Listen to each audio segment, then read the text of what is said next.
പരമ്പരയെ സ്മരിച്ചുകൊണ്ട് ശ്രീമദ് ഭഗവത്ഗീത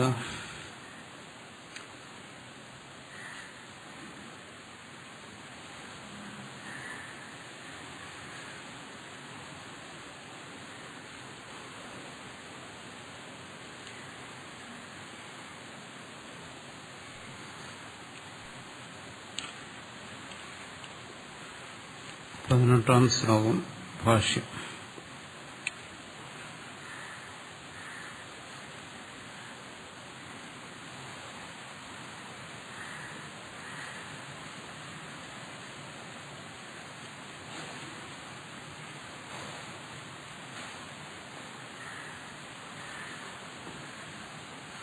ഇവിടെ സിദ്ധാന്തം ആദ്യം ചർച്ച ചെയ്തു. കർമ്മത്തിൽ അകർമ്മത്തെ ദർശിക്കുക, അകർമ്മത്തിൽ കർമ്മത്തെ ദർശിക്കുക എന്താണെന്നുള്ളത്. അത് കഴിഞ്ഞിവിടെ പൂർവപക്ഷം അതിനെ ചർച്ച ചെയ്യുകയാണ്. ഇതിനെ മറ്റു പലതരത്തിൽ വ്യാഖ്യാനിച്ചിട്ടുണ്ട്. ആ വ്യാഖ്യാനങ്ങളെ നിരാകരിക്കുകയാണ്.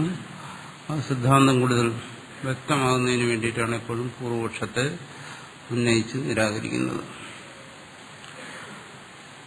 കർമ്മണി യത് അകർമ്മദർശനം അകർമ്മണി വാ കർമ്മദർശനം ന തദ് മിഥ്യാജ്ഞാനം.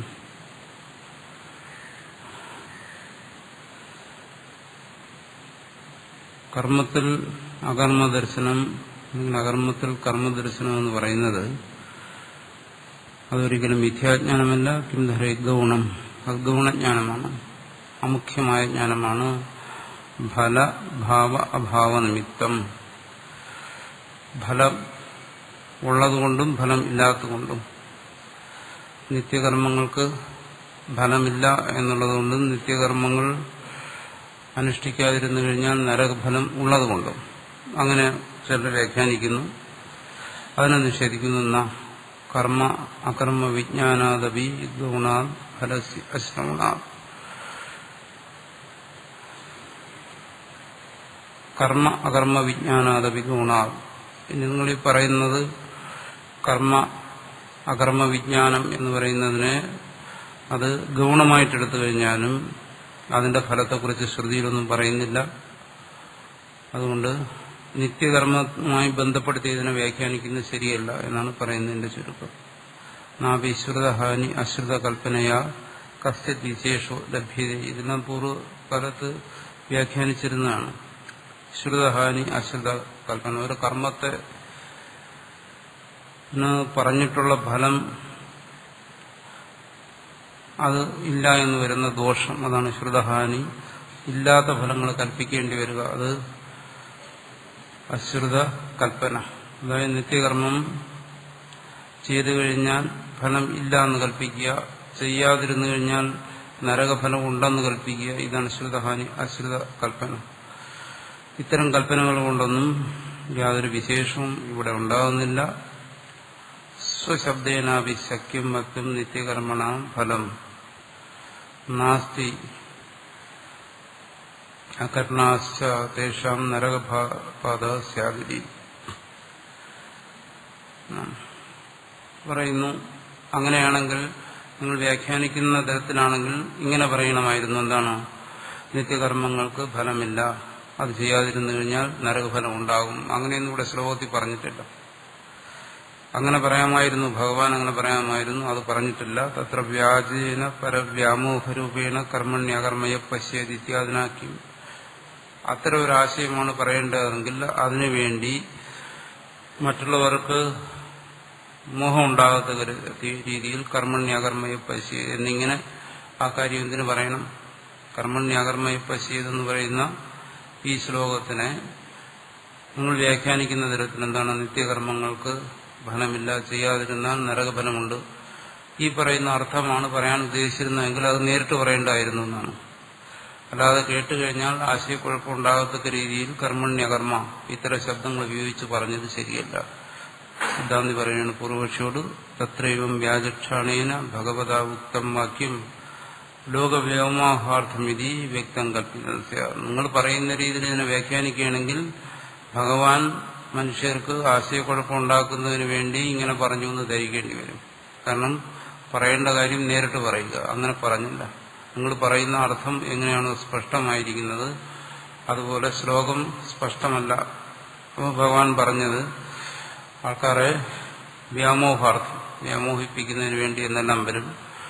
അതായത് ഒരു ശ്ലോകത്തിൽ വ്യക്തമായിരിക്കുന്ന അർത്ഥത്തെ മറച്ചു വച്ചിട്ട് ഗൂഢമായിട്ടുള്ള അർത്ഥങ്ങളെ ചകഞ്ഞു പിടിച്ച് വ്യാഖ്യാനിച്ചു കഴിഞ്ഞാൽ ഇങ്ങനെ ഒരു ദോഷം വരും. അപ്പോൾ ഈ പറഞ്ഞത് നിങ്ങൾ ഈ പറയുന്ന അർത്ഥം അവിടെ കാണുന്നില്ല, അപ്പോൾ ആൾക്കാരെ മോഹിപ്പിക്കുന്നതിന് വേണ്ടി ഇത് പറഞ്ഞു ഉപദേശിച്ചു എന്ന് വരും. എന്നുവെച്ചാൽ ഏതച്ഛന്നരൂപേണ വാക്യേന രക്ഷണീയം വസ്തു, ആത്മവസ്തു ഒരിക്കലും ഇത്തരം വഞ്ചനാത്മകമായ വാക്യങ്ങളിലൂടെ പരിരക്ഷിക്കേണ്ട ഒന്നല്ല. നാവിശബ്ദാന്തരേണ പുനരുച്യമാന സുബോധം സ്യാത്. അതുപോലെ ഒരു പറയേണ്ട കാര്യം വ്യക്തമായി പറയാതെ അതിനെ മറച്ചുകൊണ്ട് അല്ലെങ്കിൽ മറ്റേതെങ്കിലും ശബ്ദങ്ങൾ ഉപയോഗിച്ച് ആവർത്തിച്ച് പറയുന്നതുകൊണ്ട് തത്വം വ്യക്തമാകത്തില്ല. ഇത്യവും ഭക്തം യുക്തം. അതുകൊണ്ടെന്താണ് നിങ്ങളീ പറയുന്നതൊന്നും ശരിയല്ല. അതായത് ഒരു കാര്യം പറയണമെന്നുണ്ടെങ്കിൽ അത് നേരിട്ട് പറയണം, വ്യക്തമായ ഭാഷയിൽ പറയണം, കേൾക്കുന്നവർക്ക് കേൾക്കുമ്പോൾ വ്യക്തമാകണം. ഇവിടെ ആ പറഞ്ഞ കാര്യത്തെ അതേ രീതിയിലാണ് വ്യാഖ്യാനിച്ചിരിക്കുന്നത്. പക്ഷെ നിങ്ങൾ പറയുന്ന രീതിയിൽ ഇല്ലാത്ത കാര്യങ്ങളെല്ലാം അവിടെ കൊണ്ടുവന്ന് നിത്യകർമ്മത്തെക്കുറിച്ചുകൂടെ ചർച്ച ചെയ്യുന്നില്ല.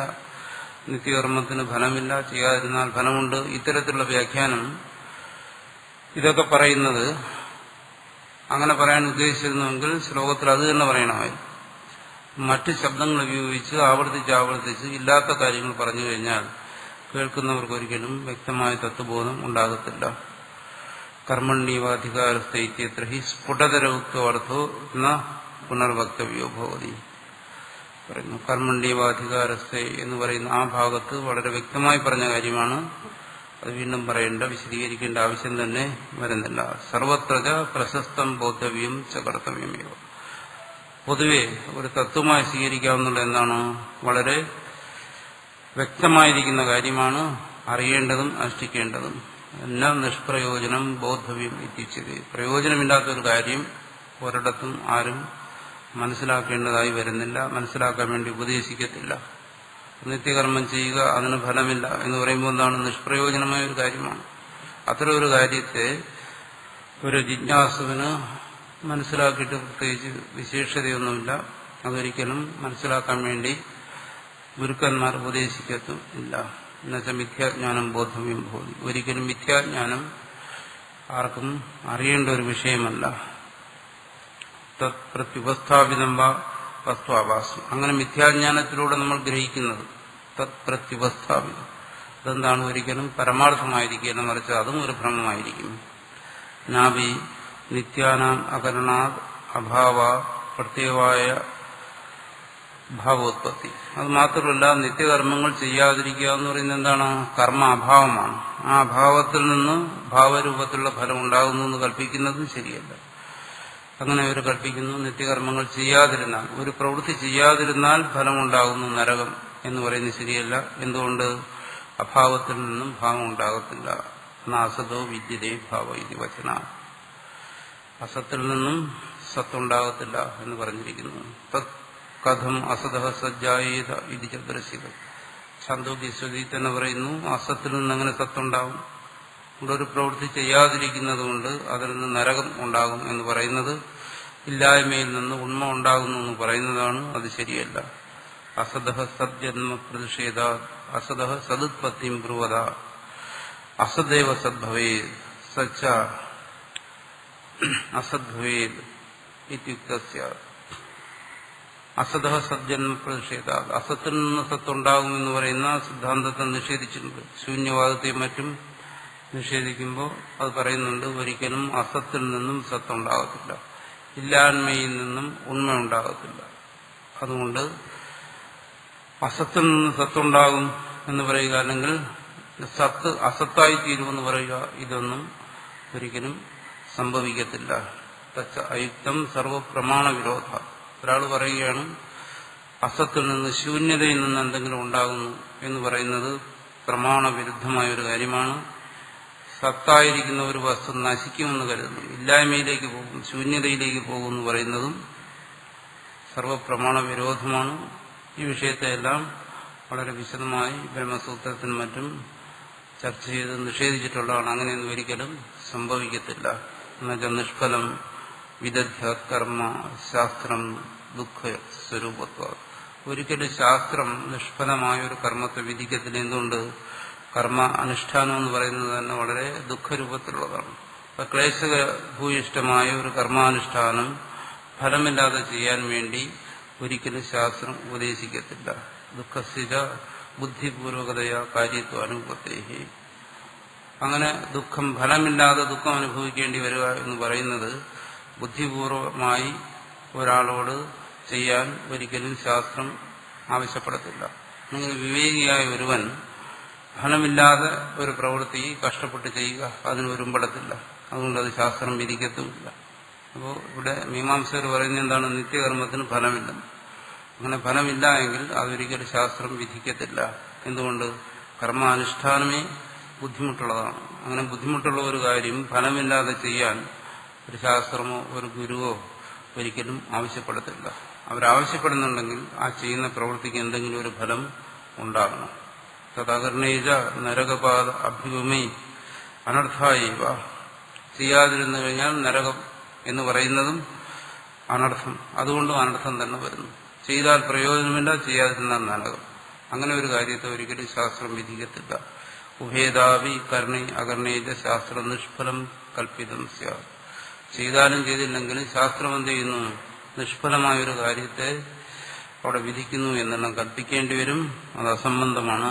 അതൊന്നും വിവേകികൾ സ്വീകരിക്കുന്ന ഒരു കാര്യമല്ല. സ്വാഭ്യുമ വിരോധ നിത്യം നിഷ്ഫലം കർമ്മേത്തി അഭ്യുപഗമ്യ മോക്ഷഫലായി ബ്രുവത. പിന്നെ നിങ്ങളുടെ ഈ പറയുന്നവരുടെ സിദ്ധാന്തത്തിന് തന്നെ വിരോധം വരും. എന്താണ്? ഒരു സ്ഥലത്ത് അവർ പറയുന്നു ഈ നിത്യകർമ്മങ്ങൾക്ക് പ്രയോജനമില്ല, വേറെടുത്ത് പറയുന്നു ഈ നിത്യകർമ്മങ്ങളുടെ അനുഷ്ഠാനം മോക്ഷത്തിന് സഹായിക്കുന്നു. ഇതിൽ തന്നെ എന്ത് വരുന്നു? പരസ്പര വിരോധമുണ്ട്. ഒരിടത്ത് ഫലമില്ല എന്ന് പറയുക, വേറെടുത്ത് ഇത് അനുഷ്ഠിച്ചു കഴിഞ്ഞാൽ മോക്ഷഫലം ഉണ്ടാകും എന്ന് പറയും. സിദ്ധാന്തം അനുസരിച്ച് നിത്യകർമ്മങ്ങൾക്ക് ഫലമുണ്ട്, അത് മോക്ഷഫലമാണ്. പക്ഷെ പൂർവക്ഷി പറയുന്നത് എന്താണ്? നിത്യകർമ്മങ്ങൾക്ക് ഫലമില്ല എന്ന് ഒരു സ്ഥലത്ത് അവർ പറയുന്നു, വേറെ സ്ഥലത്ത് പറയുന്നു മോക്ഷഫലമുണ്ടെന്ന്. തസ്മാ യഥാശ്രുത ഏവ അർത്ഥ കർമ്മണ്യകർമ്മ ഇത്യാദി. അതുകൊണ്ട് ഭാഷ്യകാരൻ തന്റെ സിദ്ധാന്തത്തെ ഇവിടെ ഉപസംഹരിക്കുകയാണ്. ഇങ്ങനെ പലതരത്തിലും ഇത് പലരും വ്യാഖ്യാനിച്ചിട്ടുണ്ട്. നിത്യകർമ്മവുമായി ബന്ധപ്പെടുത്തി. ഇതിന് അതുമായിട്ട് ബന്ധമൊന്നുമില്ല. ഇവിടെ പൊതുവെ കർമ്മത്തെക്കുറിച്ച് പറയുകയാണ്. അതിന് എങ്ങനെയാണോ ആ ശ്ലോകം വായിക്കുമ്പോൾ നമുക്ക് പ്രതീതമാകുന്ന അർത്ഥം, ആ അർത്ഥത്തെ തന്നെയാണ് ഭാഷ്യകാരൻ വെളിപ്പെടുത്തിയത്. അതുതന്നെയാണ് ഇതിന്റെ താല്പര്യം. തഥാച വ്യാഖ്യാതോ അസ്മാഭി ശ്ലോക. അപ്പോൾ ഇതിന്റെ യഥാർത്ഥത്തിലുള്ള അർത്ഥം ഞാനിവിടെ വ്യാഖ്യാനിച്ചു കഴിഞ്ഞു. മറ്റ് തരത്തിൽ ഉള്ള വ്യാഖ്യാനങ്ങളെല്ലാം അസംബന്ധമാണ് എന്നർത്ഥം എന്ന് പറഞ്ഞ ഭാഷ്യം. ആ ശ്ലോകത്തിന്റെ ഭാഷ്യം അവിടെ അവസാനിപ്പിച്ചിരിക്കുകയാണ്. ഇനി ശ്ലോകത്തിൽ നോക്കുക.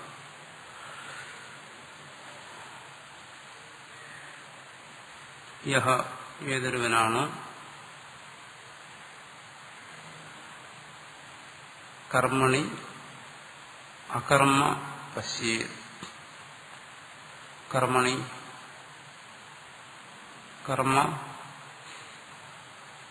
കർമ്മത്തിൽ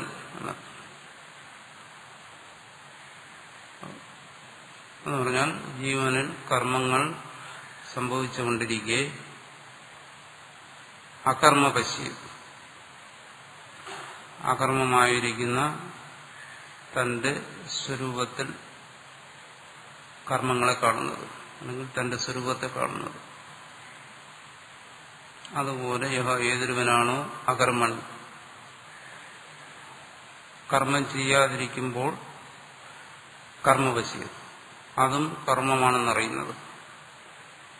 കർമ്മം ചെയ്യാതിരിക്കലും കർമ്മം തന്നെയാണെന്നറിയുന്നത്, അല്ലെങ്കിൽ സന്യാസവും കർമ്മമാണെന്നറിയുന്നത്.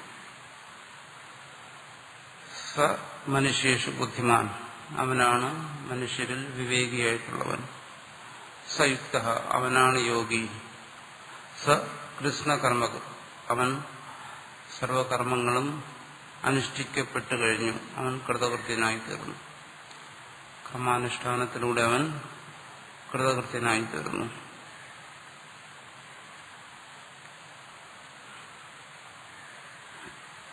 അതിൽ കർമ്മണ്യ അകർമ്മ, അതിൽ ആദ്യത്തെ അകർമ്മ ശബ്ദത്തിന്റെ അർത്ഥം ആ കർമ്മം കൊണ്ട് ഉദ്ദേശിക്കുന്ന ആത്മാവിനെയാണ്. അകർമ്മണിജ കർമ്മയ, രണ്ടാമത്തെ അകർമ്മ ശബ്ദം, അവിടെ അകർമ്മം എന്ന് പറഞ്ഞാൽ ആത്മാവെന്നല്ല അർത്ഥം, കർമ്മം ചെയ്യാതിരിക്കുക, സാധാരണ നമ്മൾ പ്രവർത്തിക്കാതിരിക്കുക, കർമ്മത്തെ സന്യസിക്കുക എന്നുള്ള അർത്ഥം. അതാണ് അവിടെ പ്രത്യേകിച്ച് മനസ്സിലാക്കേണ്ടത്. കർമ്മണി അകർമ്മ പശ്യേത് അകർമ്മണി ച കർമ്മയഃ സ ബുദ്ധിമാൻ മനുഷ്യേഷു സയുക്ത കൃഷ്ണകർമ്മകൃത്.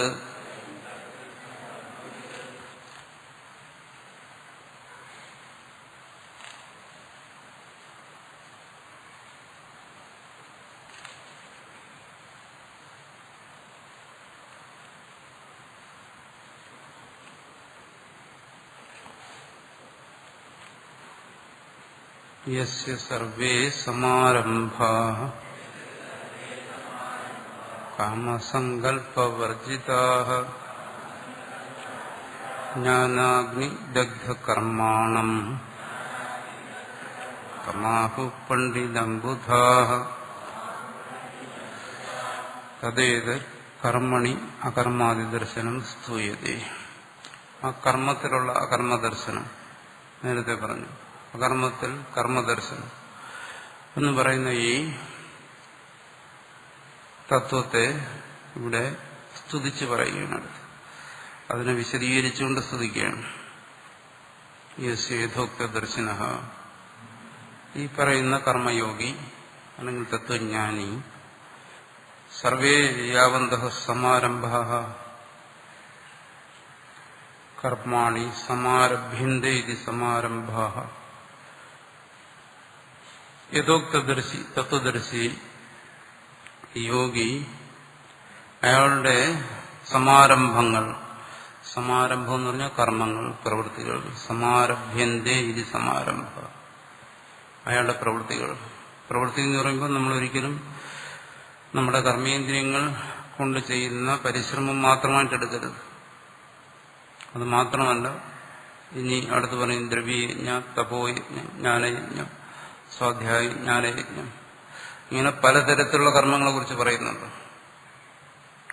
അപ്പോൾ കേവലം നമ്മൾ ശരീരം കൊണ്ട് ചെയ്യുന്ന പ്രവൃത്തികൾ മാത്രമല്ല ഇവിടെ കർമ്മമെന്ന് ഉദ്ദേശിക്കുന്നത്. എല്ലാ ശരീര മാനസിക ചേഷ്ടകളും കർമ്മങ്ങളാണ്.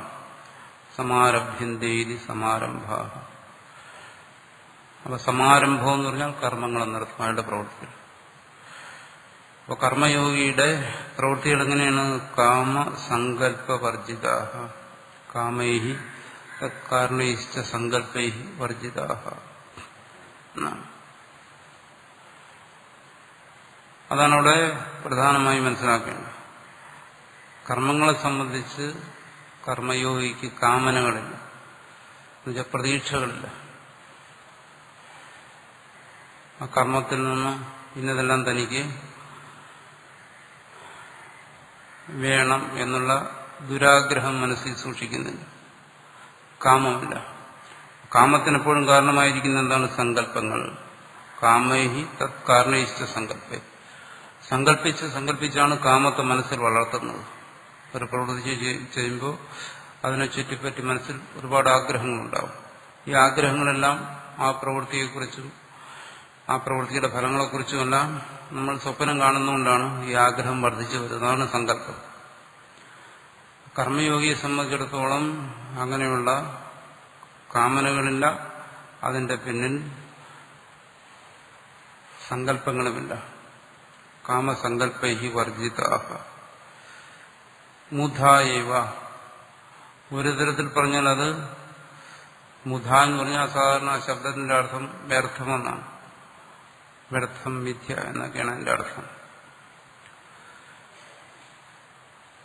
എന്ന് പറഞ്ഞാൽ എന്താണ്? ചേഷ്ട മാത്ര കർമ്മങ്ങൾ കേവലം കർമ്മങ്ങൾ മാത്രം. അജ്ഞന്റെ കർമ്മങ്ങളോട് ബന്ധപ്പെട്ട് നിൽക്കുന്ന കാമനകളും അതിനെ സംബന്ധിച്ചുള്ള സങ്കല്പങ്ങളും ഒന്നും ഇല്ലാതെ കർമ്മത്തെ കേവലം കർമ്മമായിട്ട് തന്നെ കണ്ടനുഷ്ഠിക്കുന്നു.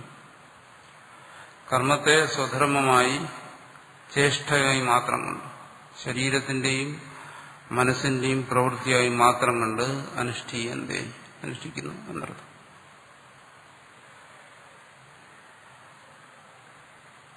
അതാണ് കർമ്മയോഗിയുടെ കർമ്മവും അന്യന്റെ കർമ്മവും തമ്മിലുള്ള വ്യത്യാസം.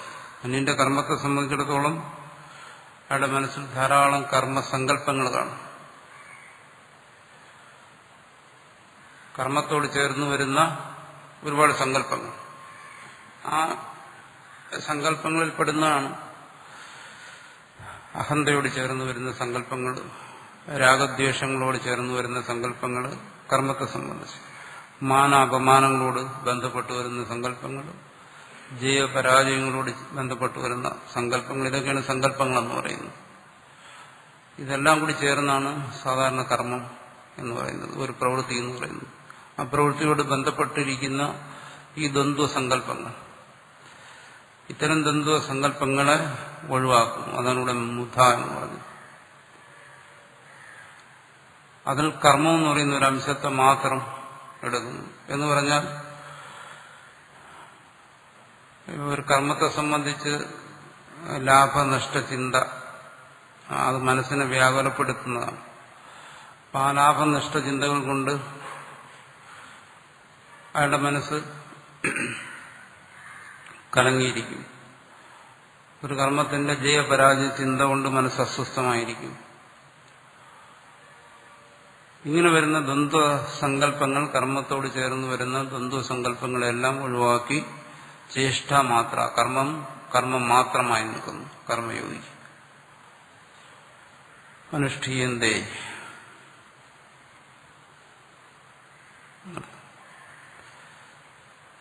അങ്ങനെയാണ് കർമ്മയോഗി അനുഷ്ഠിക്കുന്നത്. തത്വജ്ഞാനിയാണെങ്കിലോ തത്വജ്ഞാനിയും അതുപോലെ തന്നെയാണ്. പ്രവൃത്തേന ചെയ്ത് ലോകസംഗ്രഹാർത്ഥം. അയാൾ കർമ്മം അനുഷ്ഠിക്കുകയാണെങ്കിൽ ആ കർമ്മം കൊണ്ട് തനിക്ക് യാതൊന്നും തന്നെ നേടാനില്ല. തത്വജ്ഞാനിയെ സംബന്ധിച്ചിടത്തോളം സ്വന്തം മനഃശുദ്ധി പോലും കർമ്മത്തിലൂടെ നേടാനില്ല. അത് നേടിക്കഴിഞ്ഞു. പിന്നെ എന്തിനു ചെയ്യുന്നു? ലോകസംഗ്രഹാർത്ഥം, ലോക നന്മയ്ക്ക് വേണ്ടി മാത്രം ചെയ്യുന്നു. ലോക നന്മയെ ഉദ്ദേശിച്ച് മാത്രം ചെയ്യുന്നു. നിവൃത്തേന ചെയ്ത് ജീവനമാത്രാർത്ഥം. ഇനി അങ്ങനെയുള്ള തത്വജ്ഞാനികൾ തന്നെ ചിലപ്പോൾ കർമ്മങ്ങളിൽ പ്രവർത്തിക്കാതിരിക്കാം, അങ്ങനെയും വരാം. അപ്പോൾ തത്വജ്ഞാനി ആയിക്കഴിഞ്ഞാൽ കർമ്മത്തിൽ പ്രവർത്തിച്ച് തന്നെ തീരണമെന്ന് നിയമമൊന്നുമില്ല. അങ്ങനെ ഒരു നിയമം വയ്ക്കാൻ പറ്റത്തില്ല. ലോകസംഗ്രഹത്തിന് വേണ്ടിയുള്ള കർമ്മങ്ങളെന്ന് പറയുമ്പോൾ ഇവിടെ എന്ത് ചെയ്യുന്നു? ഇപ്പോൾ ഭഗവാൻ തന്നെ അർജുനന്റെ തേരാളി എന്നുള്ള നിലയ്ക്ക് വന്ന് നയിക്കുന്നു. അപ്പോൾ അവിടെ കർമ്മത്തിന്റെ നിവൃത്തിയില്ല. ഇത് പ്രവൃത്തിയാണ്, നിവൃത്തിയല്ല. നിവൃത്തി എങ്ങനെ തിരിച്ചറിയും? നിവൃത്തിയെന്ന് ജീവന മാത്രാർത്ഥം.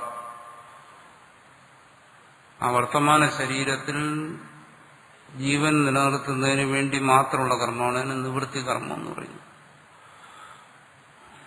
മറ്റത് പ്രവൃത്തിയാണ്, ഇത് നിവൃത്തി. ജ്ഞാനി അങ്ങനെയും പ്രവർത്തിക്കാം. ഈ ശരീരത്തിൽ ജീവൻ നിലനിൽക്കുന്നതിന് വേണ്ടി മാത്രമുള്ള കർമ്മം, ശരീരത്തിൽ ജീവൻ നിലനിർത്തുന്നതിന് അല്ലെങ്കിൽ ശരീരത്തെ പരിരക്ഷിക്കുന്നതിന് വേണ്ടി സ്വാഭാവികമായി സഹജമായി ചെയ്യുന്ന കർമ്മങ്ങൾ എന്ന് പറയുമ്പോൾ എന്താണ്? ശൗചം, ഭക്ഷണം തുടങ്ങിയ കാര്യങ്ങൾ. അത്തരം കാര്യങ്ങൾ മാത്രം ചെയ്യുന്നു. ഒരു ശരീരത്തിന്റെ നിലനിൽപ്പിനപ്പുറം ഭിക്ഷാടനം പോലെയുള്ള കാര്യങ്ങൾ മാത്രം ചെയ്യുന്നു. അത് നിവൃത്തി. അതിനാണ് നിവൃത്തി എന്ന് പറയുന്നത്. അവിടെ പ്രവൃത്തിയിൽ നിന്നും നിവർത്തിച്ചിരിക്കുന്നു. അത്തരം പ്രവൃത്തികൾ പ്രത്യക്ഷത്തിൽ ലോക നന്മയ്ക്ക് വേണ്ടി ചെയ്യുന്നതല്ല, മറിച്ച് കേവലം ഈ ശരീരത്തിന് വേണ്ടി മാത്രം ചെയ്യുന്നു. അതാണ് നിവൃത്തനാകുകയാണെങ്കിൽ അത് മാത്രം ചെയ്യുന്നു, മറ്റൊന്നും ചെയ്യുന്നില്ല.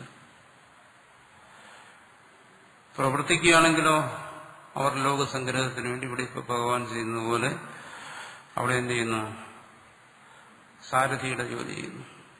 അല്ലെങ്കിൽ അർജുനനെ നിമിത്തമാക്കി ലോകത്തിന് ഉപദേശിക്കുന്നു. അത് ചെയ്യാം. അതുപോലെയുള്ള രാജ്യം ഭരിക്കുന്നു.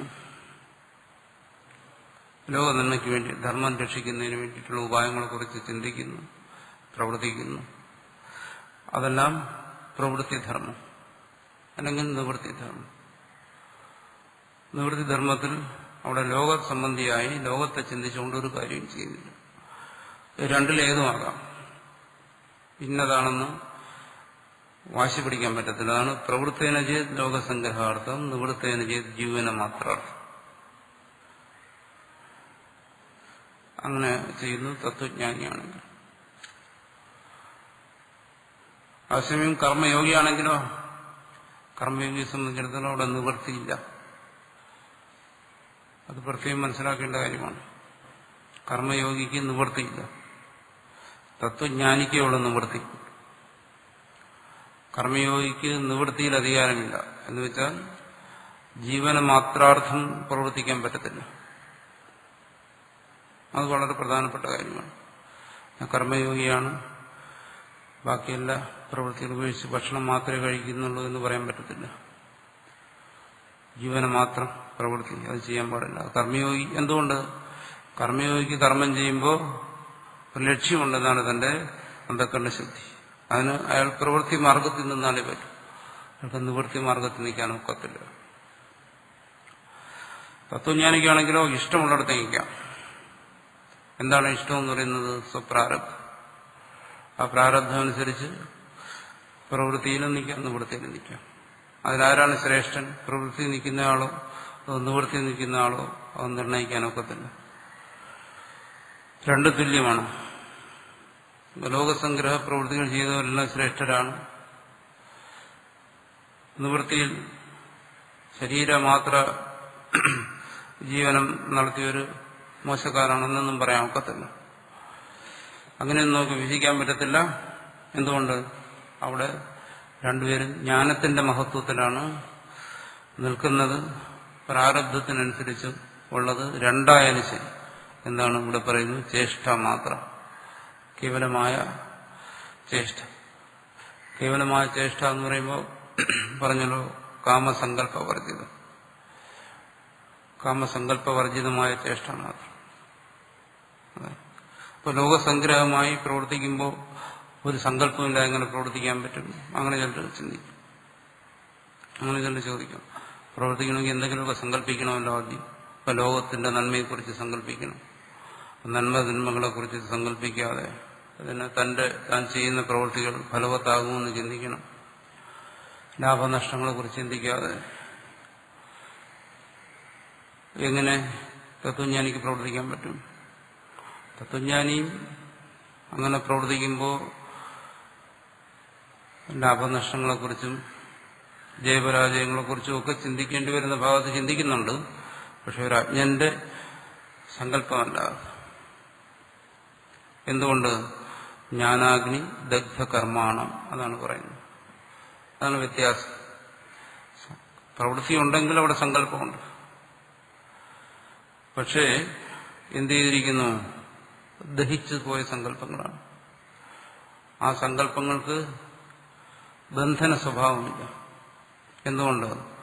ഒരു അജ്ഞന്റെ സങ്കല്പം അല്ലെങ്കിൽ കർമ്മയോഗിയുടെ സങ്കല്പം എന്ന് പറയുമ്പോൾ അത് എപ്പോഴും അഹന്തയുമായി ബന്ധപ്പെട്ടായിരിക്കുന്നു. അഹന്താനിഷ്ഠമായ സങ്കല്പങ്ങളാണ് അത് ബന്ധിപ്പിക്കുന്നതാണ്. അതുകൊണ്ടാണ് കർമ്മയോഗിയോട് പറയുന്നത് അത്തരം സങ്കല്പങ്ങളെ ഒഴിവാക്കും. അത്തരം സങ്കല്പങ്ങളെ ഒഴിവാക്കുന്നത് എങ്ങനെ? അഹന്തയും മമതയും ത്യജിച്ചുകൊണ്ട് അത്തരം സങ്കല്പങ്ങളെ ഒഴിവാക്കി കർമ്മത്തെ കർമ്മമായി മാത്രം കണ്ട് കർമ്മയോഗി അനുഷ്ഠിക്കാൻ ശീലിക്കുകയാണ്. തത്വജ്ഞാനിയാണെങ്കിലോ, തത്വജ്ഞാനിയുടെ മനസ്സിൽ ലോക നന്മയെക്കുറിച്ചുള്ള സങ്കല്പം വരാം, ലോകക്ഷേമത്തെക്കുറിച്ചുള്ള സങ്കല്പം വരാം. പക്ഷെ അതൊക്കെ എന്താണ്? ദഗ്ധകർമ്മമാണ്. പറഞ്ഞല്ലോ, കർമ്മം എന്ന് പറയുമ്പോഴത്തേക്ക് മാനസികമായ സങ്കല്പങ്ങളും കർമ്മമാണ്, ശരീരചേഷ്ടയും കർമ്മമാണ്. ഈ രണ്ടു തരത്തിലുള്ള കർമ്മങ്ങളോടെ എന്ത് ചെയ്ത് ദഹിച്ചു പോയിരിക്കുന്നു. എന്തുകൊണ്ട്? ജ്ഞാനമാകുന്ന അഗ്നിയിൽ അത് ദഹിച്ചുപോയി. അതുകൊണ്ട് അത്തരം തത്വജ്ഞാനിയുടെ സങ്കല്പങ്ങൾ അത് ഒരിക്കലും തത്വജ്ഞാനിയെ ബന്ധിപ്പിക്കുന്നില്ല, അതിനുള്ള ശക്തി അതിനില്ല. മറിച്ച് ആ സങ്കല്പങ്ങൾ ലോകനന്മയ്ക്ക് ഉപകരിക്കുകയും ചെയ്യുന്നു. രണ്ട് സംഭവിക്കുന്നു. അജ്ഞന്റെ കാമസങ്കല്പങ്ങൾ അവന് വിനാശകാരിയായിത്തീരുന്നു, ഫലത്തിൽ അത് ലോകത്തിനും വിനാശകാരിയായിത്തീരുന്നു. പക്ഷെ ജ്ഞാനിയുടെ സങ്കല്പങ്ങൾ, ജ്ഞാനിയുടെ കാമനയും, ജ്ഞാനിക്കും കാമന ഉണ്ടാകാം, ലോകക്ഷേമത്തെ ജ്ഞാനി കാക്ഷിക്കുന്നു. അപ്പൊ ജ്ഞാനിയുടെ കാമവും സങ്കല്പങ്ങളും എന്താണ്? ജ്ഞാനാഗ്നിയാൽ ദഹിച്ചു പോയിരിക്കുന്നു. അതിനാണ് വറുത്ത വിത്തെന്നും മറ്റും പറയുന്നത്. അതൊരിക്കലും ആ തത്വജ്ഞനെ ബന്ധിക്കുന്നില്ല എന്നാണ്. അത് ഏതു തരത്തിലുള്ള ജ്ഞാനമാണ് അങ്ങനെ ദഹിപ്പിക്കുന്നത്? കർമാദവും അകർമാദി ദർശനം ജ്ഞാനം. ഈ നേരത്തെ പറഞ്ഞ ജ്ഞാനം തന്നെ. കർമ്മത്തിൽ അകർമ്മജ്ഞാനം, അകർമ്മത്തിൽ കർമ്മജ്ഞാനം എന്നെല്ലാം പറഞ്ഞ ആ ജ്ഞാനം സഹജമായി ഇരുന്നുകൊണ്ട് ആ കർമ്മത്തെ നശിപ്പിക്കുന്നു, കർമ്മബീജങ്ങളെ നശിപ്പിക്കുന്നു. അത് ലോകസംഗ്രഹത്തിന് അത് ഉപകരിക്കുന്നു. അപ്പോൾ കാമമോ സങ്കല്പമോ അല്ല മുഖ്യമായിട്ടും, ആ കാമവും സങ്കല്പവും എങ്ങനെ നിൽക്കുന്നു എന്നുള്ളതാണ്. ആ കാമസങ്കല്പങ്ങൾ അഹന്തയോടും മമതയോടും ബന്ധപ്പെട്ടിരിക്കുമ്പോൾ അത് വിനാശകാരികളായിത്തീരുന്നു. അത് അഹന്ത മമതാശൂന്യമായിരിക്കുമ്പോൾ അത് തന്നെ ലോക കല്യാണത്തിന് അത് ഉപകരിക്കുന്നു. അതാണ് ഇവിടെ പറയുന്നത് ജ്ഞാനാഗ്നി ദഗ്ധകർമ്മമാണ്. അപ്പൊ ലോകസംഗ്രഹമായി പ്രവൃത്തി ചെയ്യാൻ തത്വജ്ഞാനിക്ക് മാത്രമേ കഴിയൂ. അല്ലാതെ അജ്ഞന്മാർക്ക് ഒരിക്കലും ലോകസംഗ്രഹം, ലോകക്ഷേമത്തിന് വേണ്ടി പ്രവർത്തിക്കാൻ കഴിയത്തില്ല. എന്തുകൊണ്ട്? അജ്ഞന്റെ കർമ്മങ്ങൾ ഫലത്തിൽ അവന് തന്നെ ബന്ധനകരമായിരിക്കുകയാണ്. തനിക്ക് തന്നെ ബന്ധനകരമായിരിക്കുന്ന കർമ്മം എങ്ങനെ ലോകത്തിന് ഉപകരിക്കത്തില്ല. എന്നാലും ഭ്രമം കൊണ്ട് മനുഷ്യൻ പറയുകയാണ് നമ്മൾ മറ്റുള്ളവർക്ക് വേണ്ടി ചെയ്യുന്ന കർമ്മങ്ങൾ അവർക്ക് ഗുണമുണ്ടാകുന്നു എന്നൊക്കെ നമ്മൾ ധരിച്ച് പ്രവർത്തിക്കുന്ന അജ്ഞൻ ധരിച്ച് പ്രവർത്തിക്കുന്നത് അവന്റെ അജ്ഞതയുടെ ഫലമാണ്. ലോകനന്മയ്ക്ക് വേണ്ടി തത്വജ്ഞാനിക്ക് മാത്രമേ പ്രവർത്തിക്കാൻ പറ്റൂ. എന്തുകൊണ്ട്? തത്വജ്ഞാനിയുടെ മാത്രമേ കാമസങ്കല്പവർജിതമായ കർമ്മങ്ങൾ നടക്കുന്നുള്ളൂ. അപ്പോൾ കർമ്മയോഗി ചെയ്യുന്ന കർമ്മങ്ങൾ ആ കർമ്മയോഗിയുടെ ചിത്തശുദ്ധിക്ക് ഉപകരിക്കുന്നു. അതാണ് ആ കർമ്മത്തിന്റെ. കർമ്മയോഗി മറ്റുള്ളവർക്ക് വേണ്ടി ചെയ്യുന്ന കർമ്മങ്ങൾ ഫലത്തിൽ തനിക്ക് തന്നെ പ്രയോജനപ്പെടുന്നു. അതാണ് കർമ്മയോഗിയുടെ കർമ്മത്തിന്റെ പ്രയോജനം. അപ്പൊ കർമ്മയോഗി അന്യാർത്ഥം ചെയ്യുന്ന കർമ്മങ്ങളോ ആ കർമ്മങ്ങൾ ആ കർമ്മയോഗിക്ക് ഉപകരിക്കുന്നു. എന്തുകൊണ്ട്? കർമ്മയോഗിയുടെ അഹന്തയും മമതയും നശിപ്പിക്കാൻ ആ കർമ്മ പരിശീലനം സഹായിക്കുന്നു. അപ്പോൾ അത് തനിക്ക് ഉപകരിക്കുന്നതുകൊണ്ട് തീർച്ചയായും അത് മറ്റുള്ളവർക്ക് ഉപകരിക്കും. തനിക്ക് ഉപകരിക്കാത്തതൊരിക്കലും മറ്റുള്ളവർക്കും ഉപകരിക്കുന്നില്ല. അങ്ങനെ ഉപകരിക്കുന്നു എന്നുള്ളത് ഭ്രമം മാത്രം. അതുകൊണ്ട് തത്വജ്ഞാനിയുടെ കർമ്മമാണ് വാസ്തവത്തിൽ ലോകസംഗ്രഹമായിരിക്കുന്നത്, ലോകക്ഷേമത്തിന് ഉപകരിക്കുന്നത്. എന്തുകൊണ്ട്? ജ്ഞാനാഗ്നി ദഗ്ധകർമാണം കർമാദോ അകർമാദി ദർശന ജ്ഞാനം തദേവ അഗ്നി തേന ജ്ഞാനാഗ്ന. ആ തത്വജ്ഞാനമാകുന്ന അഗ്നി അതുകൊണ്ട് ദഗ്ധാനി നശിച്ചിരിക്കുന്നു. എന്ത് നശിച്ചിരിക്കുന്നു? അഹന്തയും മമതയും എല്ലാം നശിക്കുന്നു. അഹന്തയും മമതയും നശിച്ച എങ്ങനെയാണ് തത്വജ്ഞാനി കർമ്മങ്ങൾ ബന്ധിക്കാതിരിക്കുന്നത്? കാരണം നമ്മൾ മുമ്പ് ചർച്ച ചെയ്തിട്ടുള്ളതാണ്, കർമ്മസങ്കല്പങ്ങൾ അഹന്തയോടും മമതയോടും ചേരുന്നു. അഹന്തയോടും മമതയോടും ചേരുമ്പോഴാണ് അത് ഫലത്തെ ഉണ്ടാക്കുന്നത്. പുണ്യപാപരൂപത്തിലുള്ള ഫലത്തെ അതുണ്ടാക്കുന്നത്. അഹന്തയോടും മമതയോടും ബന്ധപ്പെടാതിരുന്നാലോ പുണ്യപാപരൂപത്തിലുള്ള ഫലത്തെ ആ കർമ്മിക്ക് ഉണ്ടാക്കുന്നില്ല. അതാണ് പറയുന്നത് ശുഭ അശുഭ ലക്ഷണാനി കർമാണി യസ്യ. ശുഭ അശുഭ രൂപത്തിലുള്ള കർമ്മങ്ങൾ, ശുഭം പുണ്യം അശുഭം പാപം, പുണ്യപാപരൂപത്തിലുള്ള കർമ്മങ്ങൾ ആ തത്വജ്ഞാനിയിൽ ഇല്ലാതായി, ദഹിച്ചുപോയി, നശിച്ചുപോയി. ജ്ഞാനാഗ്നി സർവകർമാണി ഭസ്മസാത് കുരുതേ ഇനി പറയും. അത് തന്നെ ഇവിടെയും പറയും. ജ്ഞാനാഗ്നി ദഗ്ധകർമാണ്. രണ്ടിനെയും താല്പര്യമൊന്ന്. സർവകർമ്മങ്ങളെ ഭസ്മമാക്കുന്നു. ഉത്തമാഹു പരമാർത്ഥത പണ്ഡിതം. അവനാണ് യഥാർത്ഥത്തിൽ പണ്ഡിതൻ. കേവലം ബഹുശാസ്ത്ര ജ്ഞാനമുള്ളവനല്ല. അനന്തശാസ്ത്രങ്ങൾ അധ്യയനം ചെയ്ത് അതെല്ലാം ഓർമ്മയിൽ നിലനിർത്തുന്നവനല്ല പണ്ഡിതൻ. മറിച്ച് ആരുടെ കർമ്മങ്ങളാണോ പുണ്യപാപങ്ങളാണോ ജ്ഞാനാഗ്നി കൊണ്ട് ദഹിച്ചു പോയത്. എന്തെങ്കിലും ജ്ഞാനം കൊണ്ട് ദഹിക്കത്തില്ല. ഇവിടെ പറയുന്ന തത്വജ്ഞാനം കൊണ്ട്, യഥാർത്ഥമായ ജ്ഞാനം കൊണ്ട് ദഹിക്കുന്നത് അവനാണ് പണ്ഡിതൻ. ബുധാഹ ബ്രഹ്മജ്ഞാനികൾ അങ്ങനെ പറയുന്നു.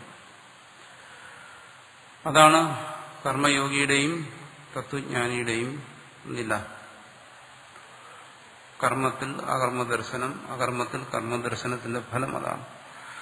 അയാളുടെ പുണ്യപാപങ്ങൾ നശിച്ച് നിർധൂത കൽമഷം ആയിത്തീരുക. ഈ ശ്ലോകത്തിൽ നോക്കുക. യസ്യ ഏതൊരുവന്റെയാണ് സർവേ സമാരംഭാഃ സർവകർമ്മങ്ങളും, സമാരംഭം എന്ന് വെച്ചാൽ കർമ്മങ്ങൾ, സർവപ്രവൃത്തികളും കാമസങ്കല്പവർജിതാഃ കാമവും സങ്കല്പവും ഇല്ലാത്തതായിത്തീരുന്നത്. ജ്ഞാനാഗ്നി ദഗ്ധകർമാണം ജ്ഞാനമാകുന്ന അഗ്നിയാൽ ദഹിച്ച കർമ്മത്തോടുകൂടിയവനായ തം അവനെ ബുധാഹ ബ്രഹ്മജ്ഞാനികൾ പണ്ഡിതം ആഹുഹു പണ്ഡിതൻ എന്ന് പറയുന്നു.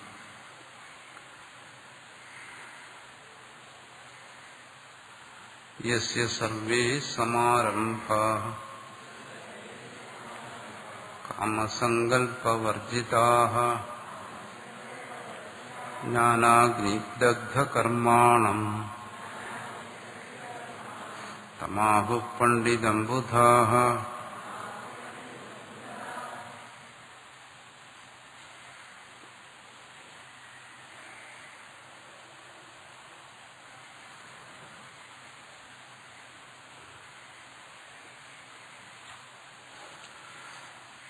त्यक्त्वा कर्मफलासंगं नित्यतृप्तो निराश्रयः कर्मण्याभिप्रवृत्तोऽपि नैव किञ्चित् करोति सः. यस्तु कर्मादौ अकर्मादिदर्शी सो अकर्मादिदर्शनादेव निष्कर्मा सन्यासी ജീവനമാത്രാർത്ഥചേഷ്ടസൻ കർമ്മണി ന പ്രവൃത്തതേ യദ്യപി പ്രാഗ്വിവേദഃ പ്രവൃത്തഃ. ക്രിസ്തു കർമാദൗ അകർമാദിദർശി. നേരത്തെ പറഞ്ഞ അകർമ്മദർശനം കർമ്മദർശനവും ഉള്ളവൻ അകർമാദിദർശനാദേവ നിഷ്കർമ്മ. അവൻ കർമ്മം അനുഷ്ഠിച്ചുകൊണ്ടിരിക്കെ ഈ അകർമ്മദർശനം കൊണ്ട് തന്നെ അവൻ നിഷ്കർമ്മിയായിത്തീരുന്നു.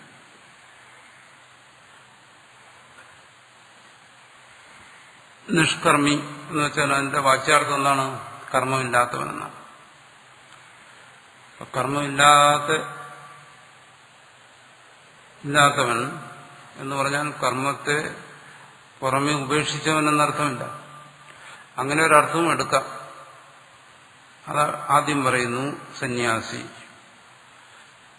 എന്ന് പറഞ്ഞാൽ എന്താണ്? ജീവനമാത്രാർത്ഥ ജ്യേഷ്ഠ. അപ്പൊ സന്യാസി എന്ന് പറയുന്നതിന് രണ്ടർത്ഥമുണ്ട്. ഒന്നെന്താണ്? നിവൃത്തി മാർഗത്തിൽ സഞ്ചരിക്കുന്നു. അതാണ് ഒരർത്ഥം. നിവൃത്തി മാർഗത്തിൽ സഞ്ചരിക്കുക എന്ന് പറഞ്ഞാൽ ജീവനമാത്രാർത്ഥ ശ്രേഷ്ഠ, ജീവനമാത്രാർത്ഥമായ ചേഷ്ടയോട് കൂടി. പല ഭാഗങ്ങളിലും ഭാഷ്യകാരൻ അങ്ങനെയുള്ള സന്യാസിമാരെ കുറിച്ച് പറയും. ഭിക്ഷാടനാദി കർമ്മങ്ങളിൽ മാത്രം ഏർപ്പെട്ടിരിക്കുന്നു. അധ്യയനം, അധ്യാപനം തുടങ്ങിയ കർമ്മങ്ങൾ കൂടി ഉപേക്ഷിച്ചിരിക്കുന്നു. കർമ്മണിന പ്രവർത്തതേ. അങ്ങനെ നിവൃത്തി മാർഗത്തിൽ യദ്യപി പ്രാഗ് വിവേകത പ്രവൃത്ത, ഈ വിവേകം ഉണ്ടാകുന്നതിന് മുമ്പ്,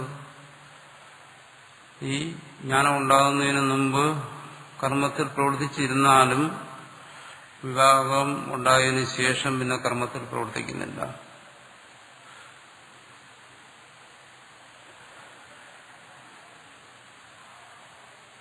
യസ്തു പ്രാരബ്ധകർമ്മ സൻ ഉത്തരകാല ഉത്പന്നാത്മസമ്യക് ദർശനസ്യ സർവകർമ്മണി പ്രയോജനം അവശ്യൻ സ്വസാധനം കർമ്മ പരിത്യജത്യേവ. ഇപ്പൊ സാധാരണഗതിയിൽ പ്രാരബ്ധകർമ്മ കർമ്മങ്ങൾ അവൻ തുടങ്ങിക്കഴിഞ്ഞു. എന്നുവെച്ചാൽ ഈ ജന്മത്തിൽ തന്നെ കർമ്മങ്ങൾ അവൻ ചെയ്തുകൊണ്ടിരിക്കുകയാണ്. പ്രാരബ്ധകർമ്മം എന്ന് വെച്ചാൽ കർമ്മം ആരംഭിച്ചു കഴിഞ്ഞവൻ. ഉത്തരകാലം ഉത്പന്ന ആത്മസമ്യക് ദർശന, അവന് പിന്നീട് ഈ ജന്മത്തിൽ തന്നെ സമ്യക് ദർശനം, വിവേകമുണ്ടായി.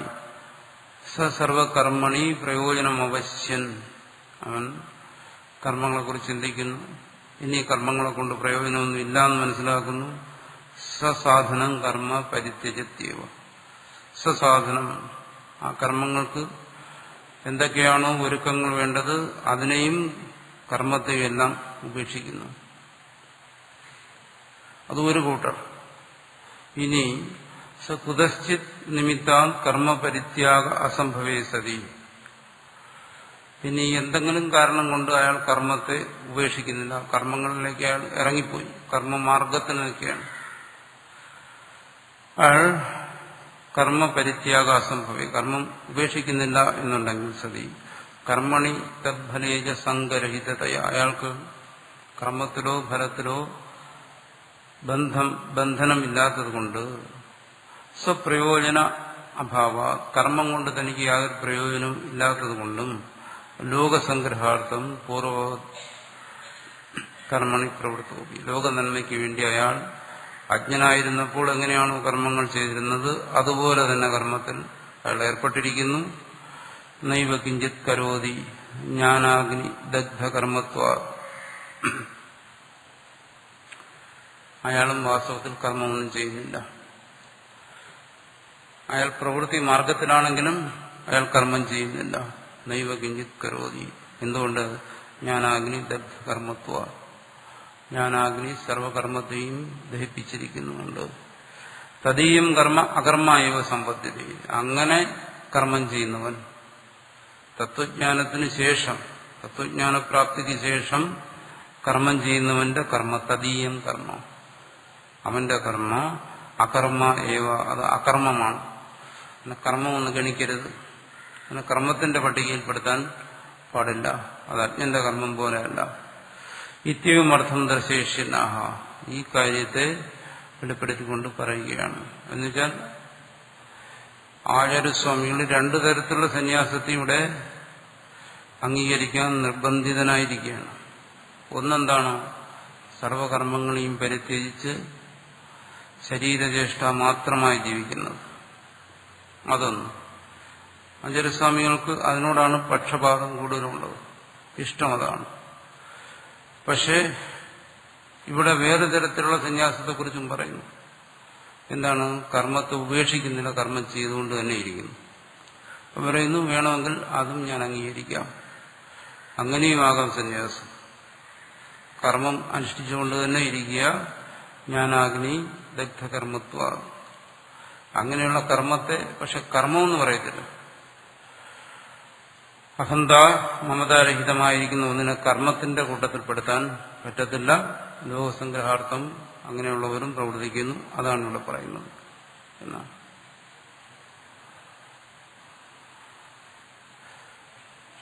അടുത്ത് പറയും എന്താണ് തെക്ത സർവ പരിഗ്രഹ എന്ന് പറയുന്നു. അങ്ങനെ പറയുമ്പോൾ പൂർണ്ണമായും ത്യജിച്ചവനാണ്, ഒരു പരിഗ്രഹവുമില്ല, അവൻ ഒന്നും വയ്ക്കുന്നില്ല. അപ്പോൾ അത് ഒരു കൂട്ടർ അങ്ങനെയുണ്ട്. ഇവിടെ അങ്ങനെയല്ല. എന്താണ് കർമ്മണ്യഭിപ്രവൃത്തോവി,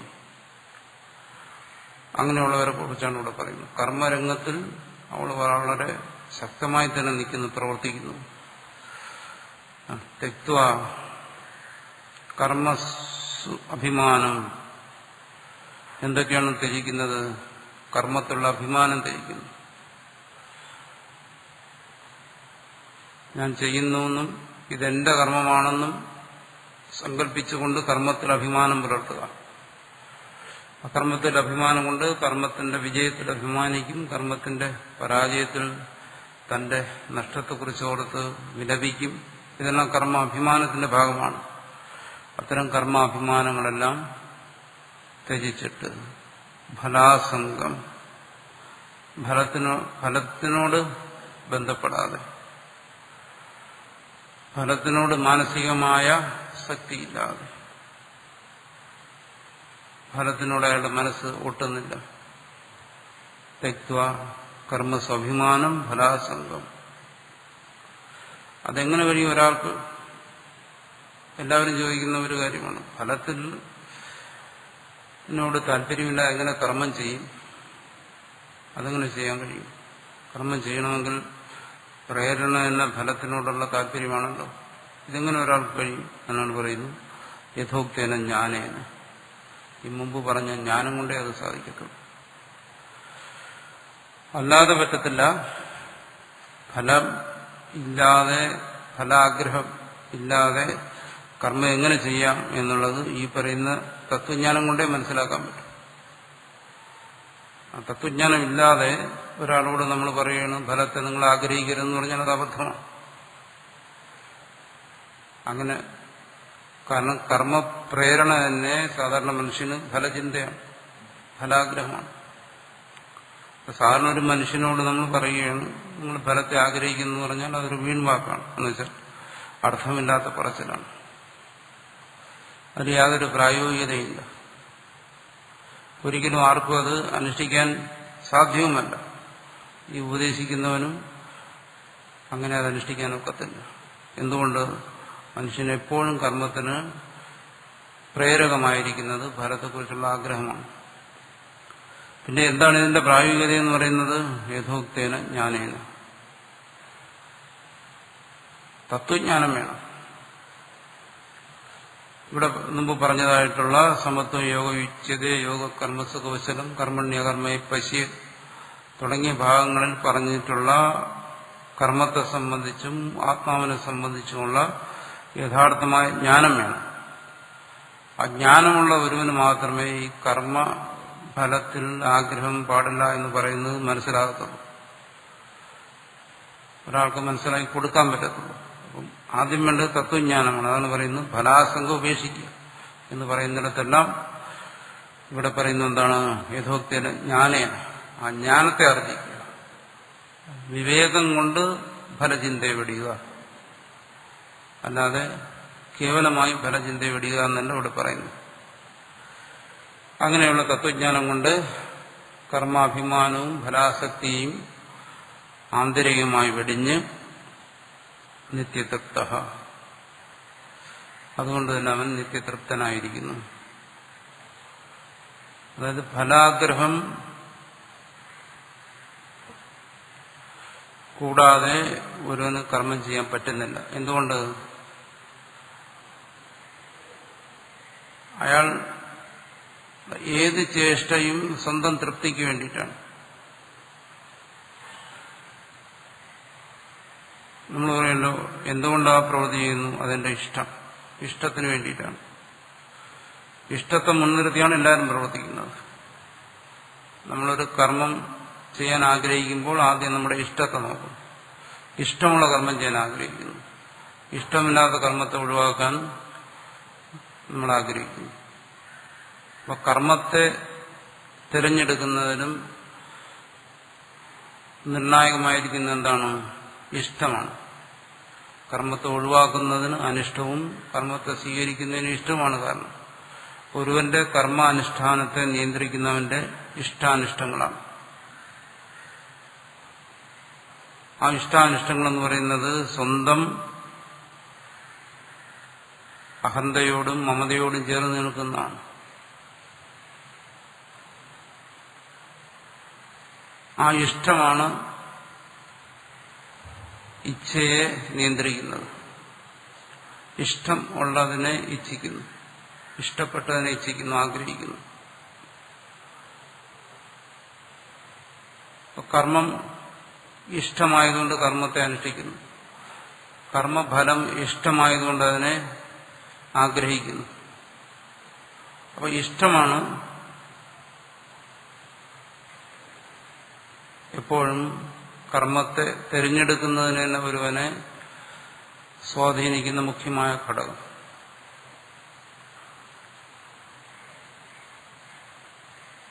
ഇവിടെ പറയുന്നു നിത്യതൃപ്തൻ. ഈ തൃപ്തി എന്ന് പറയുന്നത് എന്താണ്? ആ ഇഷ്ടത്തിന്റെ പൂർത്തി, നിറവേറ്റൽ, അതാണ് തൃപ്തി. ഇഷ്ടമാണെന്ന് കരുതുന്നത് പ്രാപിക്കുമ്പോൾ, പൂർത്തീകരിക്കുമ്പോൾ മനുഷ്യൻ തൃപ്തനാകുന്നു.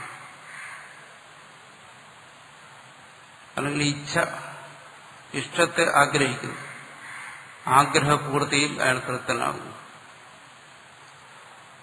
ഇച്ഛയ്ക്ക് ഭംഗം വന്നു കഴിഞ്ഞാൽ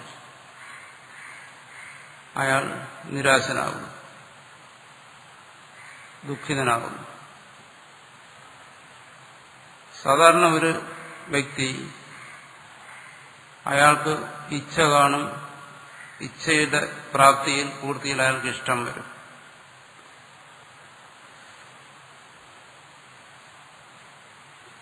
പക്ഷെ കർമ്മയോഗിയും തത്വജ്ഞാനി അങ്ങനെയല്ല. ഇച്ഛാപൂർത്തിയിൽ ഉള്ള തൃപ്തിയല്ല കർമ്മയോഗിയുടെ തൃപ്തി എന്ന് പറയുന്നത്. എന്താണ്?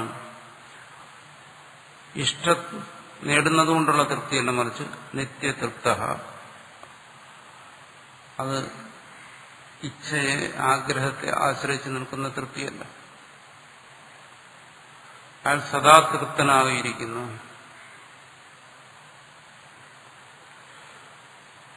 അജ്ഞനാണെങ്കിലോ നിത്യതൃപ്തനല്ല.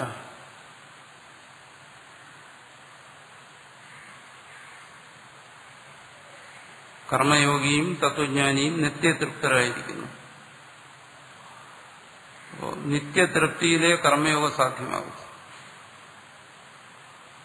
ഇപ്പോൾ ഒരു സാധാരണ അജ്ഞനായ ഒരു മനുഷ്യനോട് ഫലം ആഗ്രഹിക്കാതെ കർമ്മം ചെയ്യുക എന്ന് പറയുന്നത് ഏറ്റവും വലിയ ബുദ്ധിശൂന്യതയാണ്. പറയുന്നവനും എന്താണ് പറയുന്നതെന്ന് തിരിച്ചറിയുന്നില്ല, കേൾക്കുന്നവനോട്ട് മനസ്സിലാകത്തുമില്ല, അനുഷ്ഠിക്കത്തുമില്ല. എന്തുകൊണ്ട്? കാരണം അവന്റെ മനസ്സിൽ പല ഇച്ഛകളുണ്ട്, പല ആഗ്രഹങ്ങളുണ്ട്. ആഗ്രഹങ്ങൾ നിറവേറ്റുമ്പോൾ മാത്രമേ അയാൾക്ക് തൃപ്തി വരത്തുള്ളൂ. അയാൾ കർമ്മം ചെയ്യുന്നത് ആ തൃപ്തിക്ക് വേണ്ടിയിട്ടാണ്, തന്റെ ആഗ്രഹപൂർത്തിയിലൂടെ തൃപ്തി നേടാൻ വേണ്ടിയിട്ടാണ്. ഇതൊരു മനുഷ്യന്റെ സഹജമായിട്ടുള്ള സ്വാഭാവികമായിട്ടുള്ള അവസ്ഥയാണ്. ഇതിനെ നിഷേധിക്കുകയാണ് നമ്മൾ പറയുന്നത് ഒന്നും ആഗ്രഹിക്കാതെ കർമ്മം ചെയ്യുക എന്ന് പറയുന്നത്. അപ്പൊ അത്തരൊരു ഉപദേശം ഒരിക്കലും പ്രായോഗികമല്ല. അതുകൊണ്ടാണ് എത്ര തവണ കേട്ടുകഴിഞ്ഞാലും നമുക്ക് ഫലം ആഗ്രഹിക്കാതെ കർമ്മം ചെയ്യാൻ കഴിയാതെ വരുന്നത്. വർഷങ്ങളായി ഇത് കേട്ടുകൊണ്ടിരുന്നാലും വീണ്ടും കർമ്മം ഫലചിന്തയോടുകൂടിയേ വരത്തുള്ളൂ.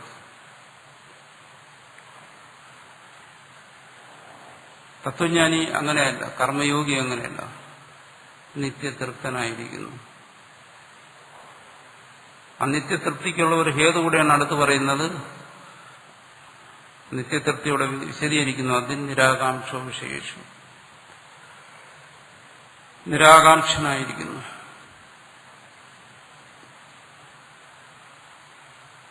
കർമ്മത്തെ സംബന്ധിച്ചായാലും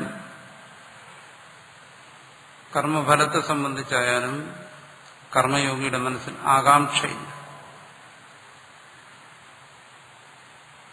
ഫലചിന്ത മനസ്സിലുണ്ടാക്കുന്നതായ ആകാംക്ഷകളില്ല, ഉത്കണ്ഠകളില്ല. ഈ കർമ്മം പൂർണ്ണമായി നിറവേറ്റപ്പെടാൻ കഴിയുമോ, കർമ്മത്തിൽ എന്തെങ്കിലും ന്യൂനതകൾ വരുമോ, ഈ കർമ്മം സൽഫലത്തെ ഉണ്ടാക്കുമോ, ഈ കർമ്മം വിപരീത ഫലത്തെ ഉണ്ടാക്കുമോ, ലാഭമാണോ നഷ്ടമാണോ ജയമാണോ പരാജയമാണോ, ഇങ്ങനെ ദ്വന്ദ്വചിന്തകൾ കൊണ്ട് മനസ്സിൽ വരുന്ന ആകാംക്ഷ, ഉത്കണ്ഠ, അത് കർമ്മത്തെ സംബന്ധിച്ചോ ഫലത്തെ സംബന്ധിച്ചോ ഇല്ല. കാരണം കർമ്മത്തിനും ഫലത്തിനും തമ്മിൽ ഒരു ബന്ധമുണ്ട്. കർമ്മം ഫലത്തെ ഉണ്ടാക്കുന്നതിനൊരു നിയമമുണ്ട്. അതൊരിക്കലും കർമ്മം ചെയ്യുന്നവന് പിടികിട്ടുന്ന കാര്യമില്ല. അത് ഈശ്വരീയമായ നിയമമാണ്. അതുകൊണ്ട് അക്കാര്യത്തിൽ കർമ്മയോഗി നിശ്ചിന്തനായിരിക്കുന്നു. അതൊരിക്കലും കർമ്മത്തിൽ ഉള്ള കർമ്മയോഗിയുടെ ഉത്സാഹത്തെ നശിപ്പിക്കുന്നില്ല. അടുത്ത് പറയുന്നു കർമ്മണ്യാഭിപ്രവൃത്തോവി. കർമ്മത്തിൽ അയാൾ താല്പര്യപൂർവ്വം തന്നെ പ്രവർത്തിക്കുന്നു. കർമ്മത്തിന്റെ വിപരീത ഭാവങ്ങളെക്കുറിച്ച് അയാൾ ഒരിക്കലും ഉത്കണ്ഠ ഉണ്ടാക്കുന്നില്ല. അതുകൊണ്ട് അയാൾ നിത്യതൃപ്തനായിരിക്കുന്നു.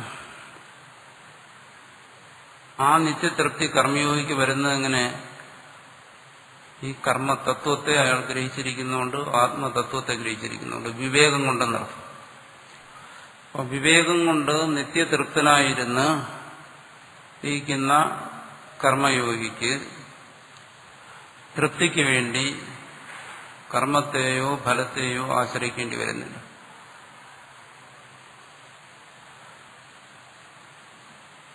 സദാ തൃപ്തനായിരിക്കുന്ന ഒരാളിന് കർമ്മം അല്ല തൃപ്തിപ്പെടുന്നു. നമ്മൾ എന്തുകൊണ്ട് ഇഷ്ടമുള്ള കർമ്മത്തെ ആഗ്രഹിക്കുന്നു? അത് സ്വധർമ്മം ആണോ പരധർമ്മമാണോ എന്നല്ല നമ്മൾ ആദ്യം ചിന്തിക്കുന്നത്. നമ്മൾ ആദ്യം ചിന്തിക്കുന്നത് ഇഷ്ടമുള്ള പ്രവൃത്തിയാണ്. എന്തുകൊണ്ട്?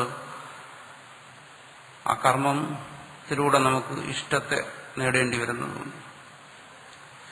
കർമ്മയോഗി ഒരിക്കലും കർമ്മത്തിലൂടെ അല്ല ഇഷ്ടത്തെ നേടുന്നത്, തൃപ്തിയെ നേടുന്നത്. അയാൾ വിവേകത്തിലൂടെ തൃപ്തനായിരിക്കുന്നു. നേരത്തെ പറഞ്ഞ യഥോക്ത ജ്ഞാനേന കർമ്മയോഗത്തെ സംബന്ധിച്ചുള്ള വിവേകത്തിലൂടെ അയാൾ തൃപ്തനായിരിക്കുന്നുണ്ട്. അയാൾ ഇഷ്ടകർമ്മത്തെ ആഗ്രഹിച്ചു പോകുന്നില്ല, അനിഷ്ടകർമ്മത്തെ അയാൾ തിരസ്കരിക്കുന്നുമില്ല. എന്നെ ദ്വേഷ്ടി എന്നെ കാംക്ഷതി, നേരത്തെ പറഞ്ഞു. പ്രത്യേകിച്ച് ഒന്നിനെ ദ്വേഷിക്കുന്നുമില്ല, പ്രത്യേകിച്ച് ഒന്നിനെ കാക്ഷിക്കുന്നുമില്ല. ആണ് കർമ്മയോഗിയുടെ നില. സ്വധർമ്മമായി എന്തിനെയാണോ അയാൾ തിരിച്ചറിയുന്നത് അത് ചെയ്യുന്നു. ഇഷ്ടമാണോ അനിഷ്ടമാണോ എന്നുള്ള ചിന്ത കൊണ്ടല്ല. അത്തരൊരു ചിന്ത കർമ്മത്തെ സംബന്ധിച്ചും ഫലത്തെ സംബന്ധിച്ചും. അപ്പോൾ വിവേകിക്ക് മാത്രമേ കർമ്മയോഗം സാധ്യമാകൂ. കാരണം അവൻ നിത്യതൃപ്തനായിരിക്കണം. നിത്യതൃപ്തി എന്നതിന്റെ തത്വത്തെക്കുറിച്ചെങ്കിലും അയാൾ കുറഞ്ഞപക്ഷം അറിഞ്ഞിരിക്കണം. പൂർണ്ണ തൃപ്തിയെ പ്രാപിച്ചതിന് ശേഷം പിന്നെ കർമ്മയോഗ സാധ്യമല്ല. അതുകൊണ്ട് നിത്യതൃപ്തി എന്ന് പറയുന്ന ഒരു ആശയത്തെയെങ്കിലും, ഒരു തത്വത്തെ ആശയപരമായെങ്കിലും അയാൾ ഗ്രഹിച്ചിരിക്കണം.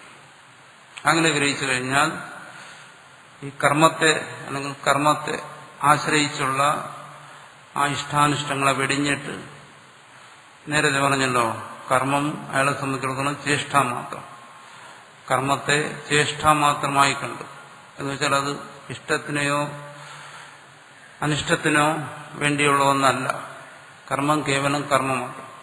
ഇവിടെ പറയും ശാരീരം കേവലം കർമ്മ. കർമ്മം കേവലം കർമ്മം മാത്രമാണ്, അത് മറ്റൊന്നിനോടും ചേർന്ന് നിൽക്കുന്ന ഒന്നല്ല എന്ന് കർമ്മത്തെ വേർതിരിച്ചറിഞ്ഞ് നിത്യതൃപ്ത നിരാകാംക്ഷനായി അയാൾ പ്രവർത്തിക്കുന്നു. കർമ്മങ്ങളുടെ ഇഷ്ടാനിഷ്ടങ്ങളല്ല, കർമ്മം ധർമ്മമാണ് എന്ന് മാത്രം അയാൾക്ക് ചിന്തിച്ചാൽ മതി. കർമ്മത്തെ ആശ്രയിച്ച് അയാൾ ഇഷ്ടത്തെ നേടുന്നില്ല, അനിഷ്ടത്തെ ഒഴിവാക്കുന്നില്ല. അത് കേവല കർമ്മികളെ സംബന്ധിച്ചാണ്. സത്കർമ്മങ്ങൾ ചെയ്തിട്ട് അയാൾ ഇഷ്ടത്തെ നേടുന്നു, ദുഷ്കർമ്മങ്ങളെ ഒഴിവാക്കി അനിഷ്ടങ്ങളെ പരിഹരിക്കുന്നു. കർമ്മയോഗി സംബന്ധിച്ചിടത്തോളം അങ്ങനെയല്ല. അയാൾ ഇഷ്ടത്തെ കർമ്മത്തിലൂടെ നേടുന്നില്ല. എന്തുകൊണ്ട്? കർമ്മത്തിലൂടെ നേടാതെ തന്നെ ഇഷ്ടം അയാൾക്ക് സ്വായത്തമായിരിക്കുന്നു വിവേകം കൊണ്ട്. അപ്പോൾ വിവേകമാണ് അവിടെ മുഖ്യം. അതുകൊണ്ടാണ് പറഞ്ഞത് ബുദ്ധിയുക്തനായിരിക്കുന്നു.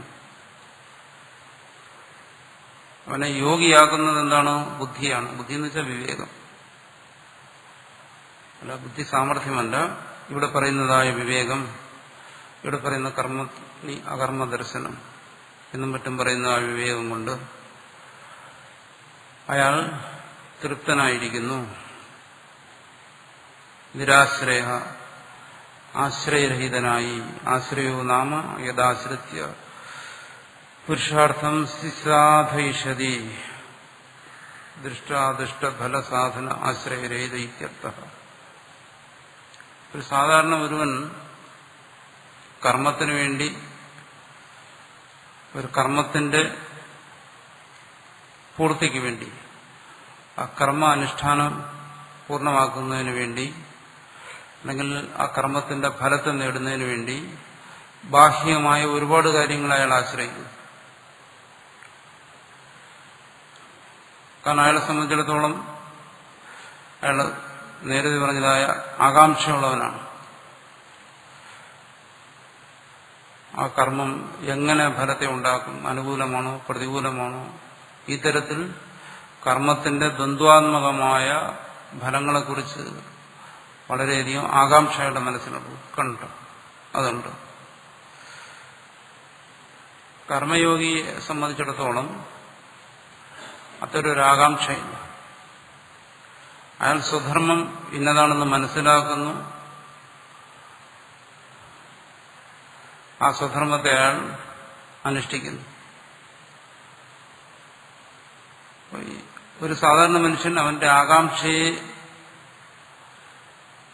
ശമിപ്പിക്കുന്നതിന് അവനൊരിക്കലും കഴിയത്തില്ല. എന്നാലും ആകാംക്ഷയെ ശമിപ്പിക്കുന്നതിന് വേണ്ടി കർമ്മത്തിന്റെ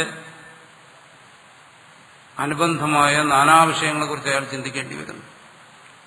അനുകൂലമായും പ്രതികൂലമായും ആശ്രയങ്ങളെക്കുറിച്ച് ചിന്തിക്കേണ്ടി വരുന്നു.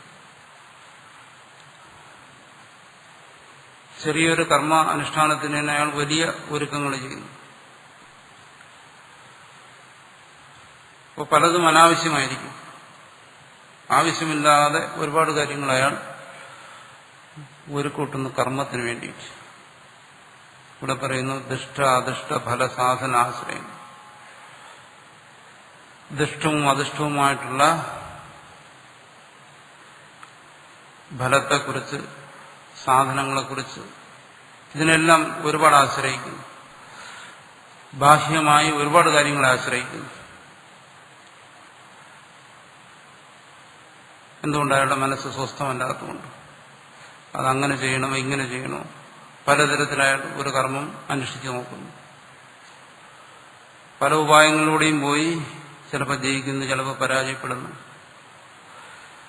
പക്ഷെ കർമ്മയോഗിയാണെങ്കിലോ നിശ്ചിന്തനായി കർമ്മം ചെയ്യുന്നത് കൊണ്ട് ഈ അനേക സാധനങ്ങളെ അയാൾ ആശ്രയിക്കുന്നില്ല. എന്നുവെച്ചാൽ അയാൾ ഏകാഗ്രമായി കർമ്മം ചെയ്യുന്നു. അയാൾ ആവശ്യമുള്ളത് മാത്രം ചെയ്യുന്നു എന്ന് വേണമെങ്കിലും പറയാം. ആവശ്യമില്ലാത്തതിനെ അയാൾ ഒഴിവാക്കുന്നു. ആവശ്യമുള്ളതിനെ മാത്രം തിരഞ്ഞെടുക്കുന്നതിന് അയാളുടെ മനസ്സിന്റെ ഏകാഗ്രതയും വിവേകവും അയാളെ സഹായിക്കുന്നു. അസ്വസ്ഥമായിരിക്കുമ്പോൾ അയാളുടെ മനസ്സ് പല ഭാഗങ്ങളിലേക്കും പോകും. എന്തൊക്കെ ചെയ്താൽ, ആരെയൊക്കെ ആശ്രയിച്ചാൽ ഇത് ലക്ഷ്യത്തിലെത്തിക്കാമെന്ന് അയാൾ ചിന്തിക്കുന്നു. കർമ്മയോഗിക്ക് ആ കർമ്മത്തെ സംബന്ധിച്ചോ ഫലത്തിനെ സംബന്ധിച്ചോ അങ്ങനെ ഒരു ചിന്ത ഇല്ലാത്തതുകൊണ്ട് അയാൾ ആത്യന്തികമായി ആശ്രയിക്കുന്ന അയാൾ ഈശ്വരനെ മാത്രം. സ്വകർമ്മണ തമഭ്യർച്ച് എന്ന് പറയുന്നത് സ്വകർമ്മം കൊണ്ട് അയാൾ ഈശ്വരനെ അർച്ചിക്കുകയാണ്. അതുകൊണ്ട് ഫലസാധനങ്ങളിൽ അല്ലെങ്കിൽ മറ്റ് ആശ്രയങ്ങളെക്കുറിച്ച് അയാൾ ഉത്കണ്ഠാകുലനല്ല.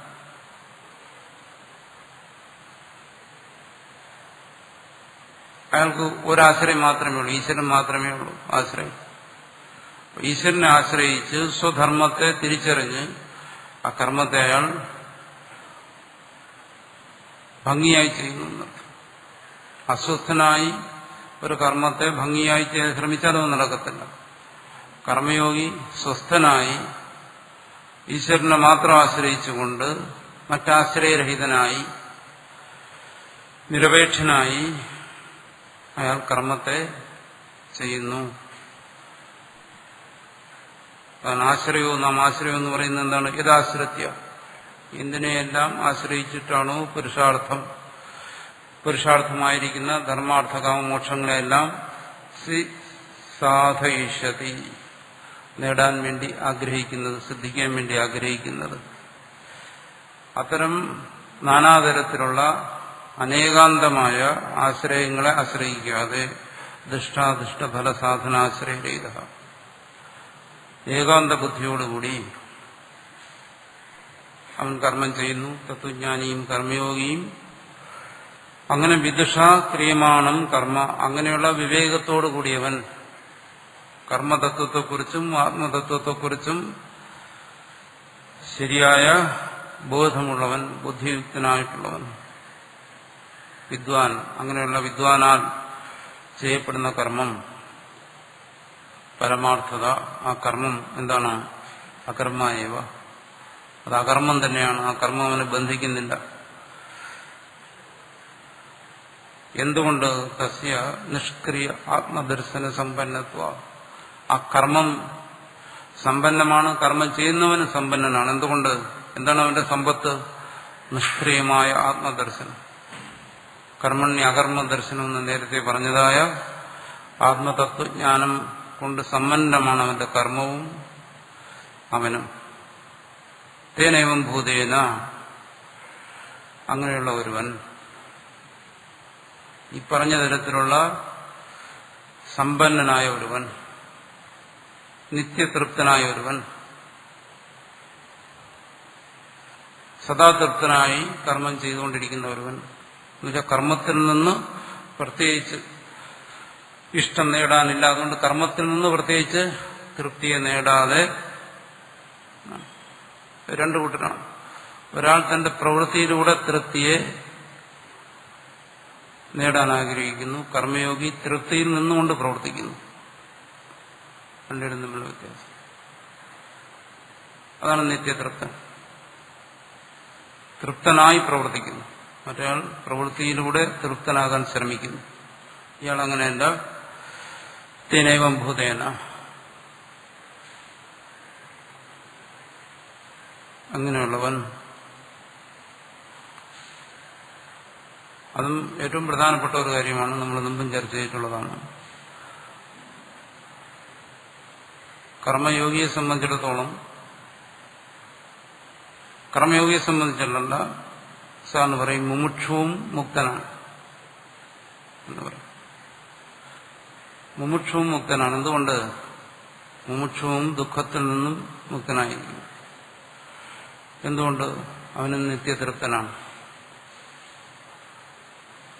ഒരാൾ മുമുക്ഷുവായിരിക്കുന്നു, സാധനകൾ അനുഷ്ഠിക്കുന്നു, പക്ഷെ അയാൾ അതൃപ്തനാണെങ്കിൽ അയാൾ ആ പട്ടികയിൽപ്പെടുത്താൻ ഒക്കത്തില്ല.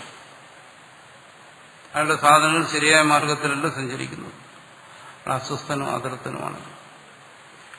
അയാളും തൃപ്തൻ തന്നെ ആയിരിക്കും, എന്നാലേ അയാൾ ശരിയായ സാധനമാകുന്നുള്ളൂ. അല്ലെങ്കിൽ അയാളുടെ സാധന തെറ്റായ വഴിക്കാണ് സഞ്ചരിക്കുന്നത്, കഥയറിയാതെ ആട്ടം കണ്ടുകൊണ്ടിരിക്കുകയാണ് എന്ന് തന്നെ തീരുമാനിക്കേണ്ടി വരും.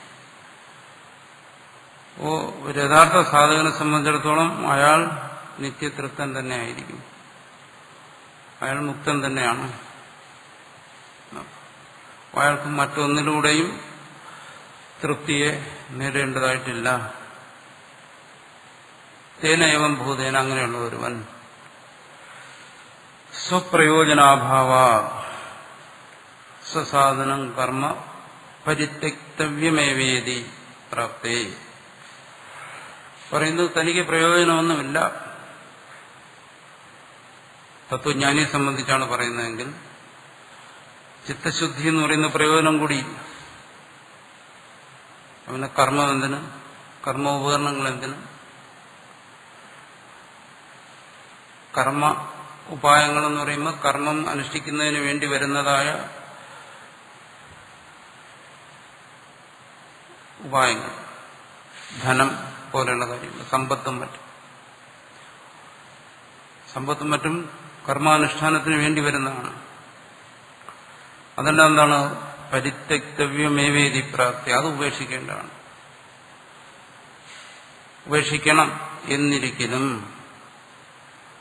തതോ നിർഗമ അസംഭവാ ലോകസംഗ്രഹ ചികിത്സയ ശിഷ്ട വിഗ്രഹണ പരിചികിത്സയാവാ പൂർവത് കർമ്മണി അഭിപ്രവൃത്തോപി.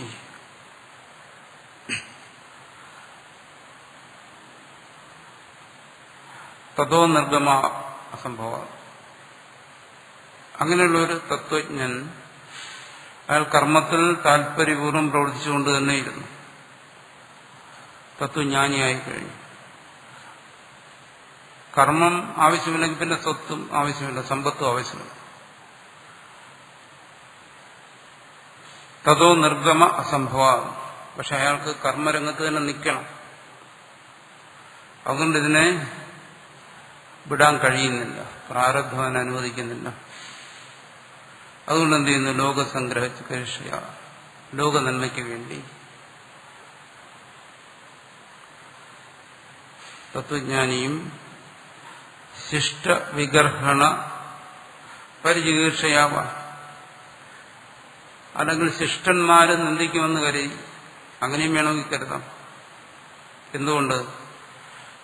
സത്കർമ്മങ്ങളെന്ന് പറയുന്നത് ശിഷ്ടാചാരം എന്നും പറയും. സത്കർമ്മങ്ങൾ ലോക നന്മയ്ക്ക് വേണ്ടിയുള്ള പ്രവൃത്തികൾ ശിഷ്ടാചാരമാണ്.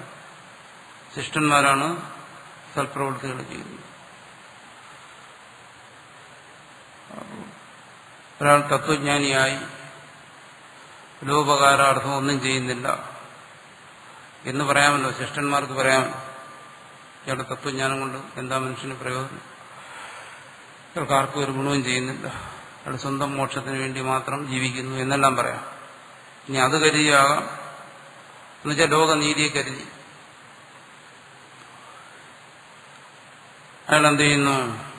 ഇതെല്ലാം ഉപേക്ഷിക്കേണ്ടതാണെങ്കിലും സമ്പത്തും മറ്റു കാര്യങ്ങളും വേണ്ടെന്ന് വെച്ച് കേവലം ശരീരമാത്ര ചേഷ്ടയോടുകൂടി ജീവിക്കേണ്ടവനാണെങ്കിലും, വാസ്തവത്തിൽ അതാ ചെയ്യേണ്ടത്, അത് ചെയ്യേണ്ടവനാണെങ്കിലും അവനെന്ത് ചെയ്യുന്നു?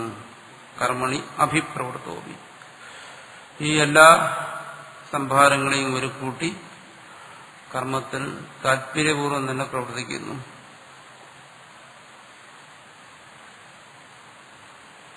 അതുകൊണ്ട് ഒരു സന്ദർഭത്തിലും കർമ്മങ്ങളെ ബാഹ്യമായി ഉപേക്ഷിക്കുക എന്ന് പറയുന്നത് അത്യന്താപേക്ഷിതം അല്ല എന്നാണ് ഇവിടെ പറയുന്നത്. പറയുന്നതിന്റെ താല്പര്യം അതാണ്. അങ്ങനെ വേണമെങ്കിൽ ഒരാൾക്ക് ഉപേക്ഷിക്കാം.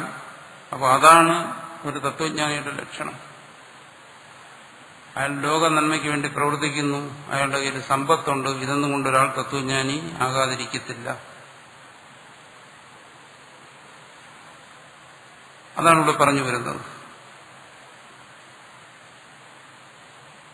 അയാൾ സർവകർമ്മങ്ങളും അഭിപ്രവൃത്തോപി, ആ സർവസംഭാരങ്ങളോടും കൂടി അയാൾ സർവകർമ്മങ്ങളും ചെയ്തുകൊണ്ട് തന്നെ ഇരിക്കുന്നു ലോക നന്മയ്ക്ക് വേണ്ടി. നിഷ്ക്രിയ ആത്മദർശന സമ്പന്നത്വ, അങ്ങനെ ചെയ്തുകൊണ്ടിരിക്കുന്നുണ്ടെങ്കിലും എന്താണ്? നൈവ കിഞ്ചിത് കരോതിസ, പരമാർത്ഥത്തിൽ ഒന്നും തന്നെ ചെയ്യുന്നില്ല. അതാണ് സത്യം. ലോക നന്മയ്ക്ക് വേണ്ടി പ്രവർത്തിക്കുന്നതായി മറ്റുള്ളവർ കാണുന്നു. ആ തത്വജ്ഞാനിയെ നോക്കുന്നവരുടെ ദൃഷ്ടിയിൽ അങ്ങനെ അവർ കാണപ്പെടുന്നു. എങ്കിലും നൈവ കിഞ്ചിത് കരോതിസ, പരമാർത്ഥത്തിൽ ഒന്നും തന്നെ ചെയ്യുന്നില്ല. എന്തുകൊണ്ട്? നിഷ്ക്രിയ ആത്മദർശന സമ്പന്നത്വ, അയാൾക്ക് സ്വായത്തമായിരിക്കുന്ന നിഷ്ക്രിയ ആത്മദർശനത്തിൽ കർമ്മമില്ല. അതുകൊണ്ട് തന്റെ സ്വരൂപം നിഷ്ക്രിയമാണ്, അതുകൊണ്ട് തന്നെ തന്റെ സ്വരൂപത്തിൽ യാതൊരു തരത്തിലുള്ള കർമ്മങ്ങളും സംഭവിക്കാനേ ഇടയില്ല. അങ്ങനെയുള്ള ആത്മദർശനത്താൽ സമ്പന്നനായിരിക്കുന്ന ഒരുവൻ ബാഹ്യമായ ഭൗതികമായ സമ്പത്തുകളെല്ലാം ഉണ്ടെങ്കിലും അതില്ലാത്തതുപോലെ തന്നെ ആണ് പറഞ്ഞു വരുന്നതിന്റെ താല്പര്യം. സ കിഞ്ചിത് എന്ന കരോതി, അവനൊന്നും തന്നെ ചെയ്യുന്നില്ല. അതാണ് ജനകന്റെയും മറ്റു ഉദാഹരണം പറയുന്നത്. രാജ്യഭാരം പോലെയുള്ള ക്ലിഷ്ടമായ കർമ്മങ്ങൾ ലോകനന്മയ്ക്ക് വേണ്ടി ചെയ്തുകൊണ്ടിരുന്നെങ്കിലും മിഥിലായാം പ്രദീപ്തായാം, ഈ മിഥിലാ നഗരം മുഴുവൻ തീപിടിച്ച് ദഹിച്ചു പോയാലും എന്റേതായിട്ടൊന്നും തന്നെ ഇവിടെ ദഹിക്കാനില്ല എന്നാണ് ജനകൻ പറഞ്ഞത്. നമ്മീ കിഞ്ചിന്ന ദഹ്യത, ഇവിടെ ഒന്നും എന്റേതൊന്നും ദഹിക്കത്തില്ല. ഇതെല്ലാം ഈ രാജ്യവും സമ്പത്തുമെല്ലാം തന്റേതാണെങ്കിലും ഒന്നും തന്റേതല്ല. ഈ പ്രവൃത്തികളെല്ലാം താൻ ചെയ്യുന്നതാണെങ്കിലും ഒരു പ്രവൃത്തിയും താൻ ചെയ്യുന്നില്ല. എന്തുകൊണ്ട്? നിഷ്ക്രിയാത്മദർശന സമ്പന്നനാണ്. അതുകൊണ്ട് തത്വജ്ഞാനിയുടെ നിലയെക്കുറിച്ചാണ് ഇവിടെ മുഖ്യമായി പറയുന്നതെങ്കിലും അത് കർമ്മയോഗിയുടെ പാഠമാണ് എന്ന് നേരത്തെ പറഞ്ഞിട്ടുണ്ട്. കർമ്മണ്യ അഭിപ്രവൃത്തവും, കർമ്മത്തിൽ അഭിസന്ധിപൂർവകം എന്ന് വെച്ചാൽ വളരെ താല്പര്യപൂർവകം അത് കർമ്മങ്ങൾ ചെയ്യുന്നു, ഉത്സാഹത്തോടുകൂടി കർമ്മം ചെയ്യുന്നു. അതും നമ്മൾ മനസ്സിലാക്കണം. ഒരിക്കലും തത്വജ്ഞാനം ഒരുവനെ ബാഹ്യമായി നിഷ്ക്രിയനാക്കുന്നില്ല. ആരെങ്കിലും അപൂർവം തത്വജ്ഞാനികൾ ബാഹ്യമായി നിഷ്ക്രിയരായിരിക്കുന്നുണ്ടെങ്കിൽ അതിന് കാരണം അവരുടെ തത്വജ്ഞാനമല്ല, മറിച്ച് പ്രാരബ്ധമാണ്. തത്വജ്ഞാനം പ്രത്യേകിച്ച് ഒരാളെ കർമ്മത്തിന് പ്രേരിപ്പിക്കുകയോ നിഷ്ക്രിയമാക്കുകയോ ചെയ്യുന്നില്ല. ഒരാൾ കർമ്മത്തിൽ ഇവിടെ പറഞ്ഞിട്ടുള്ള അഭിപ്രവൃത്തോവി, താല്പര്യപൂർവ്വം പ്രവർത്തിക്കുന്നുണ്ടെങ്കിലും അതും കാരണം എന്താണ്? അയാളുടെ പ്രാരബ്ധമാണ്. വേദാന്തം കാരണമല്ല. വേദാന്തം ഒരിക്കലും മനുഷ്യനെ നിഷ്ക്രിയനാക്കുന്നില്ല. അങ്ങനെ ഒരു ആരോപണമുണ്ട്. എന്താണെന്ന്, ഈ അദ്വൈതം എന്താണെന്ന് മനസ്സിലാക്കാത്ത ഒരു ആരോപണമാണത്. അതൊരിക്കലും മനുഷ്യനെ നിഷ്ക്രിയമാക്കുന്നില്ല. മനുഷ്യന്റെ ആ ലോകത്തിന്റെ നിലനിൽപ്പിന് ആവശ്യമായിട്ടുള്ളതാണ് കർമ്മം. ആ കർമ്മമണ്ഡലത്തെ അതൊരിക്കലും നിഷേധിക്കുന്നില്ല. വ്യവഹാരത്തെ അംഗീകരിക്കുകയാണ്, നിഷേധിക്കുകയല്ല ചെയ്യുന്നത്. വ്യവഹാരത്തിൽ നിന്നുകൊണ്ട് വ്യവഹാരത്തെ അദ്വൈതം ഒരിക്കലും നിഷേധിക്കുന്നില്ല. പരമാർത്ഥത്തിൽ നിന്നുകൊണ്ടാണ് വ്യവഹാരത്തെ നിഷേധിക്കുന്നത്. അത് വ്യവഹാരത്തിന് ബാധകമല്ല, മറിച്ച് സാധകമാണെന്നാണ് അദ്വൈതത്തിന്റെ സിദ്ധാന്തം. വേറെ ഗുണമുണ്ട്. ഈ അദ്വൈതത്തെ അങ്ങനെയെല്ലാം ഉള്ള ആരോപണങ്ങൾ പറഞ്ഞ് അദ്വൈതത്തെയും ശങ്കരാചാര്യരെയും നിഷേധിക്കുന്നവർ. ശങ്കരാചാര്യരുടെ ഇത്തരം മിഥ്യാവാദത്തെ നിഷേധിക്കും, മായാസിദ്ധാന്തത്തെ നിഷേധിക്കും, കർമ്മസിദ്ധാന്തത്തെ നിഷേധിക്കും. അവരെല്ലാം ഒരു കാര്യം ശ്രദ്ധിച്ചാൽ മതി. അവരാരും ഒരിക്കലും ശങ്കരാചാര്യരെ പഠിക്കാൻ മെനക്കെട്ടിട്ടുള്ളവരായിരിക്കും. ആരെങ്കിലും അങ്ങനെ ഒരു അഭിപ്രായം പറയുകയാണെങ്കിൽ അവിടുത്തെ ആദ്യം ചോദിക്കണം, താൻ ഇത് ഇവിടുന്നാ പഠിച്ചത്, തന്നെ ഇതാരാ പഠിപ്പിച്ചത്? ധൈര്യമായിട്ട് ചോദിക്കും. ഇവിടുന്നാ ഇത് പഠിച്ചത്, ആര് പഠിപ്പിച്ചു? ഒരിക്കലും അവര് സ്വയം പഠിച്ചിരിക്കുകയില്ല, അവരെ ആരും പഠിപ്പിച്ചിരിക്കുകയില്ല. കാരണം ഇവിടെ അത് വളരെ വ്യക്തമാണ്. നമ്മൾ പഠിച്ചിടത്തോളം കാര്യങ്ങൾ വ്യക്തമാണ്. ഇനി പഠിക്കാൻ പോകുന്നിടത്ത് ഇത് തന്നെയാണ് പറയുന്നത്. ഒരിക്കലും നമ്മൾ ധരിച്ചിരുന്ന അർത്ഥങ്ങളല്ല പലതിനും.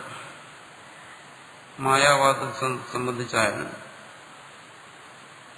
അതുകൊണ്ട് ആചാര്യന്മാർ പറയും, നമുക്ക് മറ്റുള്ളവരെ പഠിപ്പിക്കാം, ആർക്കും ആരെയും പഠിപ്പിക്കാം, അതിന് യാതൊരു ദോഷമില്ല. പക്ഷെ പഠിച്ചതേ പഠിപ്പിക്കാവൂ. പഠിക്കാത്ത പാഠങ്ങൾ മറ്റുള്ളവരെ പഠിപ്പിക്കാൻ വരും പലരും, അത് പാഠമാണ്. അല്ലാതെ പഠിപ്പിക്കുന്നത് ആരും കുത്തകയല്ല, ആർക്കും ആരെയും പഠിപ്പിക്കാം, പക്ഷെ പഠിച്ചതേ പഠിപ്പിക്കാവൂ. ഇപ്പൊ ശങ്കരാചാര്യരെ നിഷേധിക്കുന്നു, പ്രത്യേകിച്ചും ആധുനികന്മാരായിട്ടുള്ള ആൾക്കാർ. ഈ പുതിയ കാലത്ത് പുസ്തകങ്ങൾ എഴുതുന്നവർ അവരാരും ഒരിക്കലും ഇത് കാര്യമായിട്ട് മനസ്സിലാക്കിയിട്ടില്ല. നിഷേധിക്കാൻ വേണ്ടി നിഷേധിക്കുന്നവരാണ്. കാരണം ശങ്കരാചാര്യരെ നിഷേധിച്ചു കഴിഞ്ഞാൽ ശങ്കരാചാര്യരെക്കാളും ബുദ്ധിയുള്ളവനെന്ന് മറ്റുള്ളവർ ധരിക്കും എന്ന് കരുതി നിഷേധിക്കുന്നവരാണ്. അല്ല, ഒരിക്കലും മനസ്സിലാക്കിയിട്ട് നിഷേധിക്കുന്നവർ. ശങ്കരാചാര്യ സിദ്ധാന്തം മനസ്സിലാക്കിയിട്ടില്ല. എന്നാൽ ശങ്കരാചാര്യരെ പഠിച്ചിട്ട് നിഷേധിച്ചവരുണ്ട്, അതും ഇവർ പഠിച്ചിട്ടില്ല. ശങ്കരാചാര്യരെ പഠിച്ചതിന് ശേഷം നിഷേധിച്ച ആചാര്യന്മാരുമുണ്ട്, രാമാനുജനെയും മറ്റും പോലെ. രാമാനുജനും മറ്റും ശങ്കരാചാര്യരെ വളരെ കർശനമായി നിഷേധിക്കുന്നുണ്ട്. വിശിഷ്ടാദ്വൈതികൾ പ്രത്യേകിച്ചും ശങ്കരാചാര്യ വളരെ നിശിതമായി. പക്ഷെ അവരൊക്കെ നിഷേധിക്കുന്നത് എങ്ങനെ? പഠിച്ചിട്ടാണ്. അത്തരൊരു പ്രയത്നം ചെയ്യാൻ ഇന്നുള്ളവർ തയ്യാറല്ല. അവര് എന്താണ്, പണ്ഡിതം മന്യാഹ, സ്വയം ബുദ്ധിമാന്മാരാണെന്ന് കരുതി നിഷേധിക്കും. അങ്ങനെ നിഷേധിക്കുന്നതുകൊണ്ടാണ് പറയുന്നത് ശങ്കരാചാര്യരുടെ അകർമ്മണ്യതയെ പ്രോത്സാഹിപ്പിച്ചു, മറ്റതാണ് മറിച്ചതാണെന്നൊക്കെ പറയുന്നു. അതിന് അദ്വൈത സിദ്ധാന്തമായിട്ട് ഒരു ബന്ധവുമില്ല, ഓരോ ആൾക്കാരുടെ കൽപ്പനയാണ്. അതുകൊണ്ടിവിടെ പറയുന്നത് എന്താണ്? നിഷ്ക്രിയ ആത്മദർശന സമ്പന്നത്വ, നിഷ്ക്രിയ ആത്മദർശനം കൊണ്ട് സമ്പന്നമായിരിക്കുന്നതുകൊണ്ട് അവർ സകിഞ്ചിത് എന്ന കരോതി, ഒന്നും തന്നെ ചെയ്യുന്നില്ല. എല്ലാം ചെയ്തുകൊണ്ട് ഒന്നും ചെയ്യാതിരിക്കുക, അതാണ് ഇവിടെ പറയുന്ന തത്വജ്ഞാനം. ഒന്നും ചെയ്യാതിരുന്നുകൊണ്ട് എല്ലാം ചെയ്തുകൊണ്ടിരിക്കും, അതാണ് ഇനി ശ്രമിക്കുന്നത്. കർമ്മഫലാസംഗം തെക്വ, കർമ്മത്തോടും ഫലത്തോടും അല്ലെങ്കിൽ കർമ്മഫലത്തോടും രണ്ടു തരത്തിലും വ്യാഖ്യാനിക്കുന്നുണ്ട്. ഉള്ള ആസക്തിയെ, ആസക്തി രൂപത്തിലുള്ള ബന്ധനത്തെ ത്യജിച്ചിട്ട് നിത്യതൃപ്ത, സദാതൃപ്തനായി നിരാശ്രയനായി പരമാത്മജ്ഞാനത്തെ അല്ലാതെ മറ്റൊന്നിനെയും ആശ്രയിക്കാത്തവനായി കർമ്മണി അഭിപ്രവൃത്തോവി, തത്വജ്ഞാനി കർമ്മത്തിൽ നിഷ്ഠയോടുകൂടി പ്രവർത്തിക്കുന്നവനാണെങ്കിലും സഹ അവൻ കിഞ്ചിത് ഒന്നും തന്നെ ന കരോത്യവ ചെയ്യുന്നില്ല തന്നെ.